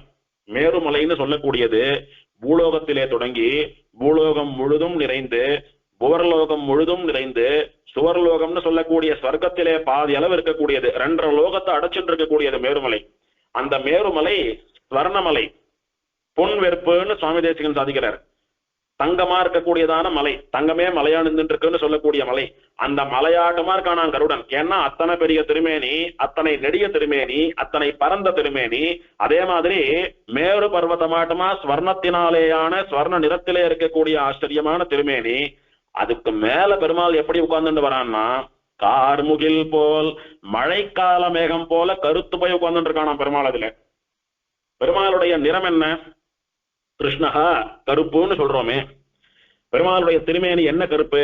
கருநீலம், இந்திரநீலம் போலே இருக்கக்கூடியவன் எம்பெருமான்னு சொல்றோம். கருப்பும் நீளமும் கலந்த அந்த கருநீலத்தை போலே, இந்திரநீலத்தை போலே இருக்கக்கூடியவன் பெருமாள்னு சொல்றோம். அது பாக்குறதுக்கு எப்படி இருக்குன்னா, பொதுவா மலைகளுக்கு மேல மேகம் தவழும், அது பார்க்க நல்லா இருக்கும். மலைகள் பச்சை பசேல்னு செடி கொடி மரங்களோட இருக்கும், அதுக்கு மேல மேகம் இருக்கும். அப்ப பார்த்தா பச்சை மலைக்கு மேல வெள்ளை மேகம் இருக்கிறது போல தோணும். அல்ல மலை அப்படி காஞ்சு போய் செடி கொடி எல்லாம் இல்லாமல் வறண்டு போய் அப்படி பாறைகளாக இருக்கிறது. அந்த சமயத்துல ஏதோ ஒரு பொது நிறமாக இருக்கக்கூடிய ஒரு காஃபி கலர்ல பிரவுன் கலர்ல இருக்கக்கூடியதான ஒரு பெரிய மலைக்கு மேல வெள்ளை மேகங்கள் இருக்கும்படியா தோணும். ஆனால் இங்கே பொன்மலை ஸ்வர்ண நிறத்திலே இருக்கக்கூடிய மலை போன்ற கருடன் மேலே பெருமாள் கார் மேகமாட்டமா, அதாவது நிறைய தீர்த்தத்தை சாட்டு கருத்து போய் எந்த நேரம் வேணுமானாலும் அனுகிரகம்னு சொல்லக்கூடிய மழையை, மோக்ஷம்னு சொல்லக்கூடிய மழையை பொழிவதற்கு சித்தமாக இருக்கக்கூடிய பெருமாள். முத்தி மழை பொழியும் முகில் மன்னர் வந்தார். முகில் அப்படின்னா மேகம், மேக நிறத்துல இருக்கக்கூடியவன். என்ன மேகம் இவன் அப்படின்னா, சாதாரண ஜலத்தை மழை பொழியக்கூடிய மேகம் அல்ல, மோட்ச மழையை பொழியக்கூடிய மேகம். முத்தி மழை பொழியும் முகில் மன்னர் வந்தார் அப்படின்னார் சுவாமி தேசிகன். அப்படி ஸ்வர்ணமலையான கருடன் மேலே மோட்ச மழையை பொழியக்கூடிய கருமேகமாக பெருமாள் உட்கார்ந்துட்டு இருக்கிறான். கோல்டன் கலர்ல கருடன், கருப்பா பெருமாள் மேல. இந்த சேவையை எங்க சேவிக்கலாம் தெரியுமா? ஒரே ஒரு இடத்துல மட்டும் சேவிக்கலாம். லோகத்திலே எந்த பெருமாளுக்கு கருடோத்சவம்னாலும் கருடன் பொன்னிறமா இருக்கானோ இல்லையோ, பெருமாள் பொன்னிறமா தான் சேவை சாதிப்பார். எப்படின்னா, நிறைய உற்சவர்கள் பஞ்சலோக திருமேனி, சில உற்சவருக்கு ஸ்வர்ண கவசம் எல்லாம் கூட விசேஷமா சாத்தியிருப்பா. பெருமாளுடைய திருமுக மண்டலம் மட்டுமானும் அப்படி தங்கத்தை போல மின்னக்கூடியது. அதனால சில திவதேசங்கள்ல தான் கருடன் ஸ்வர்ண வாகனம், சில திவதேசங்கள்ல வெள்ளி வாகனம், பல திவதேசங்கள்ல மர வாகனம் தான் கருடன். அதனால நம்ம கண்ணுக்கு பார்க்கக்கூடிய கருட வாகனம் பொன்மலை போலே சேவையாகாது. சில திவதேசங்கள், காஞ்சிபுரம், திருமலை, திருப்பதி, திருவள்ளூர், அந்த மாதிரி குறிப்பிட்ட திவதேசங்கள்ல ஸ்வர்ண கருடன், அங்கதான் பாக்குறதுக்கு கருடன் பொன்மலையாட்டமா சேவை சாதிப்பார். கொஞ்சம் வருமானம் குறைவாக இருக்கக்கூடிய கோவில்கள்ல வெள்ளி கருடன் சேவை சாதிக்கிறார். இன்னும் அடியோட வருமானமே இல்லாத கோவில்கள்ல எப்பவோ பண்ணின மர கருடன்ல பெருமாள் எழுறார். ஆனால் கருடன் பொன்மலையாட்டமா சேவை சாதிக்கிறது சில திவதேசங்கள்லயானும் பிராப்தமாறுது. குறைஞ்சது ஒரு 20-30 திவதேசத்திலேயாவது பிராப்தமாறுது. ஆனா அந்த பொன் மலைக்கு மேல பெருமாள் கார் மேகமாட்டமா கருத்து போய் உட்கார்ந்துட்டு வருதுன்றது ஒரு இடத்துல மட்டும்தான் அந்த சேவை. எங்கன்னா, மாடமா மயிலை திருவள்ளிக்கேணி கண்டேனே. திருவள்ளிக்கேணியிலே 5 எம்பெருமான்களிலே பார்த்த சாரதி பெருமாள் மட்டும்தான் அப்படி சேவை சாதிப்பார். பெருமாளுடைய திருமுக மண்டலம் தேன் கூடை போலே கருத்து இருக்கக்கூடியதான அந்த திருமுக மண்டலம், அந்த திருமுக மண்டலத்தோட பெருமாள் எழுந்தருளக்கூடியதான அந்த கருட சேவை ஆழ்வாருடைய இந்த பாசுரத்துக்கு தகுந்தபடியான ஒரு அனுபவம். பொன்மலையின் மீமிசை கார்மிகில் போல் ஸ்வர்ணமயமான கருடனுக்கு மேலே மழை பொழியக்கூடியதான கருமேகமாக வரக்கூடியவனே அப்படின்னு திருப்புளிங்குடியிலே மங்களாசாசனம் பண்ணப்பட்ட இந்த திருக்கோலத்தை சித்திரமாசம் பிரம்மோற்சவத்திலே பார்த்தசாரதி எம்பெருமானிடத்தில் அனுபவிக்கலாம். மாசி மகத்தன்னைக்கு பின்னால சமுத்திர கரையிலே பகவான் பார்த்தசாரதியினுடைய கருட சேவை அன்னைக்கு அனுபவிக்கலாம். இப்படி பார்த்தசாரதியின் இடத்துலதான் இந்த சேவை அப்படின்றது ஒரு கூடுதல் தகவல். ஆழ்வார் பாசுரத்துக்கும் இதுக்கு சம்பந்தம் இல்லை, ஒரு அனுபவத்துக்காக சொல்றேன் அடியன். காய்ச்சின பறவையூர்ந்து பொங்கும் கோவத்தோட கூட இருக்கக்கூடிய கருடன் மேலே வந்து எப்படி வந்தாய்? பொன் மலையின் மேலே கருப்பு மேகம் போலே வந்தாய். வந்து என்ன பண்ணினான்? மாசின மாலி மாலிமான் என்று அங்கு அவர் பட கணன்று முன் நின்ற காய்ச்சினவேந்தே. இந்த மாலி சுமாலின்னு சொல்லக்கூடிய அசுரால் எல்லாம் நிறைய அராஜகம் எல்லாம் பண்ணி பகவான் கையால அவர்களுக்கு அழிவு ஏற்படும்படியா நாள் குறிக்கப்பட்ட போது அவர்கள் மேல கோபத்தோடு கூட அவர்களை சம்ஹாரம் பண்ணுவதற்காக அத்தனை வேகமாக காய்ச்சின பறவை மேல வந்தானாம். அப்பவும் கருடனுக்கு பொங்குகாத கட்டுக்கடங்காத கோபம் வருது. என்ன கோபம்? இந்த மாலியும் சுமாலியும் எத்தனையோ ஸ்ரீ வைஷ்ணவால பாகவதால போட்டு ஹிம்சை பண்ணிட்டு இருக்காள் ரிஷிகளை எல்லாம். அவளை பெருமாள் சம்ஹாரம் பண்ணணும்னு நாள் குறிச்சுட்டார். அதனால அவர்களை அழிக்கிற பங்கு நமக்கும் உண்டு. அத்தனை வேகமா நரநரன்னு பல்ல கடிச்சுட்டு போய் அவளை சம்ஹாரம் பண்ணணும்ன்ற கோபத்தோட கூட பகவான் அப்படியே முதுகுல சுமந்துட்டு கருடன் வந்தானாங்க. இந்த மாலி சுமாலி வாழெல்லாம் பெருமாள் சம்ஹாரம் பண்ண போது அப்படி கோபத்தோட இருக்கக்கூடிய கருடன் மேலே வந்து இவனும் அங்கு அவர் பட எங்கு மாலி சுமாலி எல்லாம் நின்று இருக்கிற இடத்துல அந்த யுத்த காலத்துல வந்து அவர் பட அவ செத்து போகும்படியா, அவ மடியும்படியா, அவ அழிந்து போகும்படியா கணன்று அப்படின்னா நெருப்பு அப்படி கண்ண மூடின்னு இருக்கிறச்ச ஊதுகுழலை வச்சு ஊதாங்குழலை வச்சு ஊதினாலானா நெருப்பு அப்படியே தகதகான்னு அப்படி ஜொலிக்கும். அப்படியே அதுக்கு கணறதுன்னு பேரு. அந்த மாதிரி பெருமாள் கண்கள்ல கோபம் அப்படி பொறி பறக்கிறதாம். அப்படி சாந்தமா அப்படி சாந்த ஸ்வரூபியா இருக்கக்கூடிய பெருமாள் யாரானோ அராஜகம் பண்றவால சம்ஹாரம் பண்றதுன்னு ஆயிடுத்துன்னா கண்கள் எல்லாம் அப்படி அக்னியாட்டமா பெருமாளுடைய கண்கள் அப்படி கணற நெருப்பாட்டமா அப்படி கக்குமா, பாக்குறச்சே பயமா இருக்குமா நமக்கு. அந்த மாதிரி கணன்று அவர்கள் முன் நின்ற, அதாவது அவளை சம்ஹாரம் பண்ணணும்னு ஆயிடுத்து. பெருமாள் வரக்கூடிய வேகம், பெருமாளுடைய முகம், பெருமாள் கண்கள் இருக்கக்கூடிய கோபம் இதெல்லாம் பார்க்கிற மாத்திரத்திலேயே அவளுக்கு பாதி பிராணம் போயிடணும். அப்பேற்பட்ட பயத்தை ஏற்படுத்தக்கூடிய பயங்கரமான ரூபத்தோட கூட பெருமாள் கோபமா இருக்கிற கருடன் மேல வந்தான். வந்து அவ முன்னால நின்னான். எப்படி நின்னான் தெரியுமா? காய்ச்சின வேந்தே. கருடன் மட்டும் பொங்குற கோபத்தோடு இருக்கக்கூடிய கருடன் அல்ல, இவன் 5 ஆயுதங்கள் எடுத்துட்டு போனான். அந்த 5 ஆயுதங்கள் மட்டும் மாலி சுமாலி மேல கோபத்தோட கூட பொங்கிண்டு இல்ல, இவனும் பொங்குற கோபத்தோட இருந்தானாம். காய்ச்சின வேந்தன். அப்படி பக்தர்களை ஹிம்சை பண்றியா, உன்னை என்ன பண்றேன் பார் அப்படின்னு சொல்லக்கூடிய கண்கள்ல நெருப்பு பறக்கக்கூடியதான கோபத்தோட கூட கட்டுக்கடங்காத கோபத்தோட கூட பெருமாள் வந்தேனாங்க. காய்ச்சின வேந்தே கதிர் முடியானே. பெருமாளுடைய தலையில கிரீடம் சாத்தின்னு இருக்கான் பெருமாள். அந்த கிரீடம் எப்படி இருக்குன்னா 1000 சூரியன்களுடைய ஒளிக்கும் சமமாகாதபடி அதையும் விஞ்சி இருக்கக்கூடிய பிரகாசமாக சுடர்விடக்கூடிய தேஜோமயமான கிரீடம். அந்த கிரீடத்தோட வந்து நிக்கிறான் பெருமாள். அவளுக்கு பெருமாளுடைய கிரீடத்தில இருந்து வரக்கூடிய அந்த ஒளி 1000 சூரியன்களை கண்ணால பாக்குற மாதிரி கண்ணெல்லாம் கூசுறது. அவளால பெருமாள் மேல கான்சென்ட்ரேட் பண்ணி ஆயுதத்தை கொண்டு பெருமாளை தாக்க முடியல. பெருமாளுடைய கண்கள்ல இருந்து வரக்கூடிய நெருப்பு அவ மேல அப்படி கக்கறது. இனிமேல் அவளால ஒரு க்ஷணம் பெருமாள் எதிர்த்து நிக்க முடியாது, அவளுக்கு சாவு உறுதியாயிடுத்து அப்படின்னு சொல்லும்படியா பொங்கும் கோபத்தோட கூட வந்தான் காய்ச்சின வேந்தன். கதிர் முடியானே பிரகாசிக்கக்கூடிய கிரீடத்தை உடையவனே. யாரு தெரியுமா? என்னைக்கோ எங்கேயோ வந்தவன பேசிட்டு இருக்கீங்களே, இங்க என்ன பிரசக்தி இப்போ அதுக்குன்னு கேட்டால் அவன்தான் இந்த திருப்புளிங்குடியிலே சயனித்துக் கொண்டிருக்கக்கூடிய பெருமாள் அப்படின்னு சொல்றார். எந்த திருப்புளிங்குடி? கலிவயல் திருப்புளிங்குடியாய், நிறைய வயல்களாலே சூழப்பட்ட திருப்புளிங்குடின்னு சொல்லக்கூடிய திவதேசத்தில் இருக்கக்கூடியவனே அப்படின்னு சொன்னேரே. இந்த பாட்டினாலதான் இந்த பெருமாளுக்கு காய்ச்சின வேந்தன்னு திருநாமம் வந்தது. தல புராணத்தின்படி இந்த பெருமாளுக்கு ஏற்பட்ட திருநாமம் என்ன? பூமி பாலன், பூமி பாலகன்னு திருநாமம். பூமியை ரட்சிப்பதற்காக, பூமியை பாலனம் பண்ணுவதற்காக வந்தவன், பூமாதேவியோடு கூட சயனித்துக் கொண்டிருக்கக்கூடியவன் பூமி பாலகன்னு. பூமிநாத சுவாமி, பூமி பாலகா, மகி பாலகா அப்படின்னு தான் தல புராணம் பிரம்மாண்ட புராணம் இந்த எம்பெருமானுக்கு பேர் சொன்னது. ஆனா இந்த எம்பெருமானை இன்னைக்கு பிரசித்தமா தெரியணும்னா திருப்புலிங்குடி காய்சன வேந்தன்னு சொன்னாதான் தெரியும். அந்த பேர் இவனுக்கு யார் கொடுத்ததுன்னா இந்த 6வது பாசுரத்திலே சுவாமி நம்மாழ்வார் கொடுத்தது. எங்கேயோ மாலி சுமாலிய பெருமாள் சம்ஹாரம் பண்றதுக்கு எப்படி வந்தார்ன்ற கதையெல்லாம் சொன்னார் சுவாமி. சம்பந்தமே இல்லாம இந்த இடத்துல அந்த கதையை சொல்றதுக்கு என்ன, இந்த திவ்ய தேசத்துல அந்த சரித்திரம் நடந்தபடியா ஸ்தல புராணத்துல கூட இல்லையே சுவாமி அப்படின்னா, அவன் தான் இந்த திருப்புலிங்குடியிலே சயனித்துக் கொண்டிருக்கக்கூடிய ஸ்ரீமன் நாராயணன் அப்படின்னு சொன்ன போது, அதனாலே அவனுக்கு திருப்புலிங்குடியாய் திருப்புலிங்குடிய சேர்ந்தவனே அப்படின்னு கூட்டதுனால அவனுக்கு இந்த காய்சின வேந்தன்ற திருநாமம். கேசவா ஸ்ரீபெரும்புதூர்காரா அப்படின்னு சொன்னா என்ன அர்த்தம்? ஸ்ரீபெரும்புதூரை சேர்ந்த கேசவன் அப்படின்ற ஒருத்தனை கூப்பிடுறாருன்னு அர்த்தம். அந்த மாதிரி காய்சின வேந்தே திருப்புலிங்குடியாய் அப்படின்னா என்ன அர்த்தம்? திருப்புலிங்குடியை சேர்ந்த காய்சின வேந்தே அப்படின்னு அர்த்தம். அதனால ஆழ்வார் இந்த எம்பெருமானுக்கு சூட்டிய திருநாமம் காய்சின வேந்தன் அப்படின்னு இந்த பாட்டில இருந்துதான் அந்த பேர் வந்தது பெருமாளுக்கு. காய்சின ஆழி சங்கு வாழ்வில் தண்டேந்தி எம்கிடர் கடிவானே, இங்கதான் நிக்கிறார் ஆழ்வார்.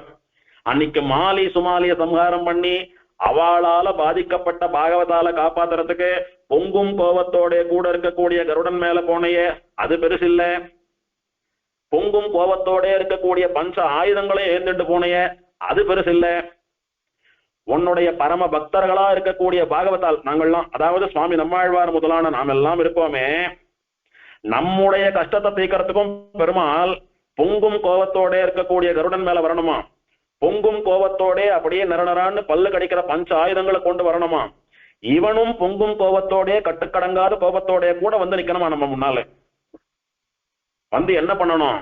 எம் இடர் கடிவானே, என்னுடைய துன்பத்தை போக்கு. மாலி சுமாலிய சம்ஹாரம் பண்ணி அன்னைக்கு லோகத்துக்கு ஹிதம் பண்ணியே அந்த மாதிரி பஞ்சாயுதங்களோடு வந்து கருடன் மேல வந்து கோபத்தோடு வந்து எங்களுடைய கஷ்டத்தையும் நீக்கு. எம் இடர் கடிவானே, என்னுடைய துன்பத்தை போக்குபவனே அப்படின்னு சொன்னார். நன்னா பார்க்கணும். திருப்புலிங்குடியாய் அப்படின்னு திருப்புலிங்குடிக்காரா திருப்புலிங்குடி பெருமாளே அப்படின்னு கூட்டுட்டு அதே பெருமாள காய்சின வேந்தே எம் இடர் கடிவானே அப்படின்னு கூட்டபடியினாலே காய்சின வேந்தன் அப்படின்னு பெருமாளுக்கு ஒரு திருநாமம் கொடுத்திருக்கார் ஆழ்வார் இந்த ஊர்ல. எம் இடர் கடிவான்னு ஒரு திருநாமம் கொடுத்திருக்கார் பெருமாளுக்கு. ஆக காய்சின வேந்தன் எம் இடர் கடிவான் அப்படின்னு 2 திருநாமங்கள் சுவாமி நம்மாழ்வார் இந்த பெருமாளுக்கு கொடுத்த திருநாமங்கள். நம்ம பெரியவன் ஆச்சரியமா நிர்வாகம் பண்ணியிருக்கா பாருங்க. திருப்புலிங்குடின்றது ஸ்தல புராணத்தினால ஏற்பட்ட திருநாமம். புலினாலயே திந்திரிணி மந்திரே, ஸ்ரீ திந்திரிணி மந்திரே, ஸ்ரீமத் திந்திரிணி மந்திரேன்னு 4 விதமா திருப்புலிங்குடி என்ற பெயர் ஸ்தல புராணத்திலே சொல்லப்பட்ட பெயர் தான். அது அப்படி தமிழ் படுத்துறார் ஆழ்வார் திருப்புலிங்குடி. சம்ஸ்கிருதத்துல ஸ்ரீ திரு புலி திந்திரிணி குடி மந்திரம். சரியா போயிடுதா? ஆழ்வார் புதுசா ஒன்னும் பேர் கொடுக்கல, ஊருக்கு இருக்கிற பேரு தான் தமிழ சொல்லியிருக்காரு. அப்போ பூமி வேந்தே பூமி பாலகனே மகி பாலனேன்னு சொல்லிருக்கலாமோ இல்லையோ? அப்படி சொல்லாமல் திருப்புலிங்குடியாயின்னு ஸ்தல புராணத்து பேரை சொல்லிட்டு காய்சின வேந்தே எம் இடர் கடிவானேன்னு 2 பேர் சொல்லிருக்காரு. இந்த 2 பேரை நம்முடைய பூர்வாச்சாரியர்கள் பெருமாளுக்கு எப்படி ஈக்குவலா சரியா பகிர்ந்து கொடுத்திருக்கா பாருங்க. திருப்புலிங்குடியாய் அப்படின்னு சொல்லிட்டு முதல்ல காய்சின வேந்துன்னு சொன்னதுனால முதல்ல வந்து இங்க படுத்துண்ட பெருமாள் தானே பெரிய பெருமாள். பெருமாள் என்ன பண்ணார்? வந்து தாமிரபரணி நதிக்கரையில ஸ்ரீதேவியோட பேசிட்டு இருந்தார். பூமி பிராட்டி கோவப்பட்டா, 2 பேரையும் சமாதானப்படுத்திட்டு இங்க திருவனந்தாழ்வான் மேல புளிய மரத்துக்கு கீழே படுத்துட்டார் பெருமாள் இல்லையா? அப்ப வந்து சயனிச்சுண்ட பெருமாள் தான் இங்க பிரதானமான பெருமாள், முதல் பெருமாள். அவர் தான் முதல்ல பெருமாள் நீங்க இல்லையா?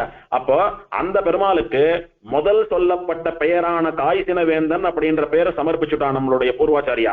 சோ மூலவருக்கு காய்சின வேந்தன் திருநாமம். உற்சவருக்கு எம்மிடர் கடிவான்னு பெயர் வைத்திருக்கா. அதுக்கு என்ன சுவாமி காரணம்? என்ன காரணம்? ஒரு பேர் அவர் கொடுத்தாச்சு, இன்னொரு பேர் இவருக்கு தர வேண்டியது தானே? அப்படி இல்லை. காய்சின ஆழி சங்கு வால் வில் தண்டு ஏந்தி எம்மிடர் கடிவானே, பஞ்சாயுதங்களை ஏந்தி கொண்டு என் கஷ்டத்தை தீர்ப்பவனேன்னு சொன்னதுனாலே பழுத்துன்றிருக்கிற பூமி பாலகன் காய்சின வேந்தனுக்கு பஞ்சாயுதங்கள் கிடையாது. பெருமாள் 2 கையோட தான் படுத்துட்டு இருக்காரு. ஏன்னா பெருமாள் ஓய்வு எடுத்துட்டு இருக்காரு சுவாமி. ஓய்வு எடுத்துட்டு இருக்கிற பெருமாளுக்கு சங்கு சக்கரம் ஆயுதங்கள்லாம் எதுக்கு? ஓய்வு எடுக்கிறவா கவசம் எல்லாம் போட்டுண்டு பாதுகாப்பு கவசம் எல்லாம் போட்டுண்டு ஆயுதம் எல்லாம் வச்சுட்டா படுத்துப்பா. திருவள்ளூர்ல ராகவன் எப்படி சயனிச்சுட்டு இருக்கான்? திருப்பதியில கோவிந்தராஜன் எப்படி சயனிச்சுட்டு இருக்கான், ஸ்ரீரங்கத்துல பெரிய பெருமாள் எப்படி சயனிச்சுட்டு இருக்கான். ஓய்வு எடுக்கிறதுனால சங்க சக்கரங்கள்லாம் இல்லாம சாதாரணமா மனுஷாலாட்டமா ரெண்டு கையோட அப்படியே ஒரு கையை தலைக்கு வச்சுண்டு ஒரு கையை கால் மேல வச்சுட்டு தான் படுத்துட்டு இருக்கான். ஏகாந்தமா ஓய்வு எடுத்துட்டு இருக்கானே பெருமாள். அதே மாதிரி ஓய்வெடுக்கிறதுக்காக வந்த பெருமாள் தானே மூலவர். அவருக்கு எதுக்கு பஞ்சாயுதங்கள்? அப்ப யாருக்கு பஞ்சாயுதம் அப்படின்னா, பஞ்சாயுதங்களை சாத்துறது உற்சவருக்குத்தான். உற்சவர் எப்போதும் சங்க சக்கரங்களோடு சேவை சாதிக்கிறவர். மத்த 3 ஆயுதங்கள் கதை இதெல்லாம் அவருக்கு உண்டு. ஆகையினாலே பஞ்சாயுதங்களை ஏந்தி நம்முடைய கஷ்டத்தை தீக்கிறவன் யாருன்னா உற்சவர் தான். அதனால உற்சவருக்கு எம்பிடர் கடிவான் அப்படின்னு ஆழ்வார் சாத்தின திருநாமத்தை நம்முடைய பூர்வாச்சாரியர்கள் சாத்தினா அப்படின்னா, எத்தனை தூரம் ஆழ்வாருடைய திருவுள்ளத்தை புரிந்து கொண்டு அருள் செயலில் ஈடுபாடு உடையவர்களாக நம்முடைய பெரியவர்கள் இருந்தார்கள் அப்படின்றத புரிஞ்சுக்கணும். இதுல ஒரு ரசம் என்னன்னா, இந்த பாட்டுல பெருமாள் காய்ச்சின வேந்தனா கோவத்தோடு இருக்கிறச்ச, பெருமாளுடைய வாகனமான கருடனும் காய்ச்சின பறவையா கோவத்தோடு இருக்கான். பெருமாளுடைய பஞ்சாயுதங்களும் காய்ச்சின ஆழி சங்கு வால் வில் தண்டு அப்படின்னு ரொம்ப கோவத்தோடு கூட இருக்கு. பெருமாள் எப்படி இருக்காரோ அப்படியே இருந்து அவருக்கு தகுந்து அவரோட ஒத்து போய் ஊன்றி போய் கைங்கரியம் பண்ணக்கூடியவர்கள் நித்தியசூரிகள். அதனாலதான் ஒரு க்ஷணமும் பெருமாளை பிரியாமல் அவன் கூடவே இருக்கக்கூடிய பாக்கியத்தை பெற்றார்கள் அப்படின்னு நித்தியசூரிகளுடையதான கைங்கரிய ஸ்ரத்தையை எப்போ எந்த சமயத்துல எப்படி பெருமாளுக்கு மாறினா பெருமாள் சந்தோஷப்படுவேரோ அப்படி மாறக்கூடிய அந்த பரம பக்தியை, அந்த அர்ப்பணிப்பை நாம் இங்கு சேவிக்கலாம். இப்போ ஒரே ஒரு சூக்ஷ்மமான சந்தேகம். கஜேந்திர ஆழ்வானை முதலகிட்ட இருந்து காப்பாத்துறதுக்காக பெருமாள் ஆயுதம் எடுத்துட்டு வந்து முதலைய சம்ஹாரம் பண்ணினார். அங்க ஆயுதங்களுக்கு வேலை இருந்தது. மாலி சுமாலிய வதம் பண்றதுக்கும் ஆயுதம் தேவைப்பட்டது. இப்ப நம்மாழ்வார் வெறுமை எழுந்து உட்கார்ந்துக்கோ, கண்ணை திறந்து பாரு, பேசு, நடந்து வாண்டதானே கேட்கிறார். இப்ப எந்த ஆயுதம், அதுவும் காய்ச்சின ஆயுதம்னு பொங்குற கோபத்தோட இருக்கக்கூடிய ஆயுதத்தை எடுத்துட்டு பொங்குற கோபத்தோடு கூடவா, பொங்குற கோபத்தோடு இருக்கக்கூடிய கருடன் மேல வாண்டெல்லாம் கூப்பிடுறாரு. வந்து கோபத்தோடு கூட யாரோட என்ன காரியம் இருக்கீங்க அப்படின்னா, அந்த மாலி சுமாலியை விட மோசமான எதிரிகள் இருக்கா. இப்போ அந்த முதலைய காட்டிலும் கொடூரமான முதல்கள் இருக்கு. இப்போ அதுகளையெல்லாம் சம்ஹாரம் பண்ணி அதுங்கள்கிட்ட இருந்து எங்களை காப்பாற்றணும், அதுக்காக கோபத்தோட ஆயுதம் எடுத்துட்டு வா. அப்படி என்ன இருக்கு அதோட மோசமானா, எங்களுடைய பாவம்னு சொல்லக்கூடிய முதல் இருக்கு. எங்களுடைய பாவம்னு சொல்லக்கூடிய மாலி சுமாலி முதலான ராட்சசால காட்டிலும் கொடுமையான ராட்சசா இருக்கா எங்களுடைய. அவளாவது வெளியில இருந்த விரோதிகள், நாங்க பண்ணின பாவம் எங்க ஆத்மாவை ஒட்டின்னு இருக்கக்கூடிய விரோதி விட்டுட்டு போக மாட்டேன்றது, நிழலாட்டம் கூடவே தொடர்ந்து வருது. இத்தனை பிறவி எடுக்கிறேன் என்ன காரணம்னா, நான் பண்ண பாவத்தை எல்லாம் கழிக்கிறதுக்காக தான் லோல் பட்டு இருக்கேன், அல்லல் பட்டு இருக்கேன். ஆகையினாலே வெளியில இருந்து எதிரியே வேண்டாம், எனக்கு என்னோடு இருக்கக்கூடிய பாவமே எனக்கு எதிரி. நம்மாழ்வார் போய் இப்படி ஒரு வார்த்தையை சொல்லலாமா? அவருக்கு என்ன பாவம் இருக்கு அப்படின்னா, நம்முடைய பாவத்தை ஆழ்வார் ஏறிட்டுக் கொள்கிறார். அதாவது ஆழ்வார் இத்தனை தூரம் பெருமாள் வரணும் பேசணும்னு ஆசைப்பட்டாரு. ஏன் பெருமாள் வரல? எது பெருமாளை வரவிடாது தடுக்கிறதுன்னா, பக்தர்களுடைய பாவம் பெருமாளை வரவிடாது தடுக்கிறதும். எங்கேயோ ஒரு க்ஷேத்திரத்துக்கு போகணும்னு நினைக்கிறோம், நினைச்ச நேரத்துக்கு போக முடியல, தள்ளி போயிட்டே இருக்கு. அப்படி க்ஷேத்திரத்துக்கு போறோம், எதிர்பார்த்தபடி பெருமாள் சேவை கிடைக்கல, அப்படி பெருமாளை சேவிச்சுட்டோம், பூரண அனுபவம் ஏற்படல, அனுபவமும் ஏற்பட்டது, எதுக்காக போனோமோ அந்த பிரார்த்தனை நிறைவேறல. இப்படி ஏதாவது ஒரு குறை இருந்தால் அது நம்முடைய பாவத்தினாலேன்னு சாஸ்திரம் சொல்றதோ இல்லையோ, அந்த மாதிரி இத்தனை வாயை திறந்து பிரார்த்தித்தும் பெருமாள் எழுந்து வந்து பேசலன்னா என்ன அர்த்தம்? அத்தனை பாவங்கள் இருக்கு. அந்த பாவங்களை எல்லாம் சம்ஹாரம் பண்ணி அதுகள்கிட்ட இருந்து எங்களை விடுவித்து எனக்கு உன்னுடைய அனுகிரகம் பண்றதுக்காவது நீ வரணும் அப்படின்னு ஆழ்வார் இப்போ இவர் பொங்கும் கோபத்தோடைய கூட பெருமாளை கூப்பிடுறேன். உன்னுடைய அடியவனான எங்களை எல்லாம் உன்னோட சேர விடாமல் பாவங்கள்லாம் போட்டு ஹிம்சை பண்ணிட்டு இருக்கு, நீ அதுகளை வந்து கோபத்தோட கூட ஆயுதங்களை கொண்டு சம்ஹாரம் பண்ணி எங்களை எல்லாம் உன் திருவடிகளில் சேர்த்துக்காம என்ன பண்ணிட்டு இருக்க, இப்போ வா கோபத்தோட அப்படின்னு ஆழ்வார் ஆசையா பிரார்த்திக்கிறார். வந்து என்ன பண்ணணும்? என்னுடைய துன்பத்தை போக்க வேணும், என் இடர் கடிவானே அப்படின்னார். இப்போ 3ஆம் பாட்டுல எல்லாரும் உன்னை சேவிக்கணும், எழுந்து உட்காருன்னு பிரார்த்தித்தார். 4வது பாட்டுல உட்கார்ந்துண்டா பத்தாது, நடந்து வா, நீ நடக்கிற அழக பார்க்கணும்னார். 5வது பாட்டுல பொறுமையா நடந்து வந்தா பத்தாது, கஜேந்திர ஆழ்வான முதலகிட்ட இருந்து காப்பாத்துறதுக்கு எத்தனை வேகமா போனையோ அந்த மாதிரி வேகமா விரைந்து உடனே வான்னு கூட்டார். 6வது பாட்டுல, அப்பா இத்தனை கூட்டம் நீ வரமாட்டேன்றியே, அதுக்கெல்லாம் என்ன காரணம்? எங்களுடைய பாவங்கள் சூழ்ந்துட்டு நிக்கிறது, அந்த பாவம் நீ வரத்துக்கு எங்களுக்கு அனுமதிக்க மாட்டேன்றது. ஆகையினாலே நாங்க ஆசைப்படக்கூடியதான இஷ்டங்களை பூர்த்தி பண்ணணும்னா முதல்ல அனிஷ்டங்களை நிவர்த்தி பண்ணணும். பெருமாள் எப்படி நமக்கு இஷ்டபூர்த்தி பண்றார்? அனிஷ்ட நிவர்த்தி பண்ணி தத்வாரா இஷ்டபூர்த்தி பண்றார் பெருமாள். முதல்ல நம்ம கிட்ட இருக்கிற கஷ்டங்களை எல்லாம் பெருமாள் நீக்கணும், அதுக்கப்புறம் நமக்கு சுகங்களை தரணும் இல்லையா? இப்போ ஆழ்வார் எழுந்துரு, பேசு, பாரு, வா, சேர்த்து கட்டிக்கொண்டு தான் கேட்டு இருக்காரு. இதெல்லாம் ஆழ்வார் வேண்டக்கூடிய சுகங்கள். முதல்ல துக்கங்கள் போனோம், அங்க இருக்கக்கூடிய அனிஷ்டங்கள், ஆழ்வாரை விட்டு எது நீங்கணுமோ, நம்மளை விட்டு எது நீங்கணுமோ அதை முதல்ல நீக்கு. எங்களண்ட பெரிய மலை போல மோசமான ராட்சசாலாட்டமா பாவம் இருக்கு, அந்த பாவங்களை எல்லாம் முதல்ல நிவர்த்தி பண்ணி ஒழிச்சுடு.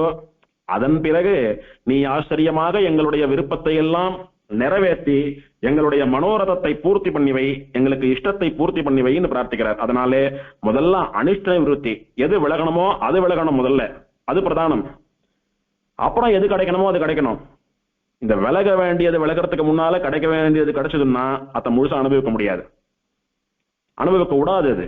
அதனால ஒழிய வேண்டிய பாவத்தை ஒழிச்சுடு, என் இடர் கடிஞ்சுடு, அதன் பிறகு எனக்கு போகமா சேவசாதி அப்படின்னு இந்த 6ஆம் பாட்டினால ஆச்சரியமா பிரார்த்தித்தார்.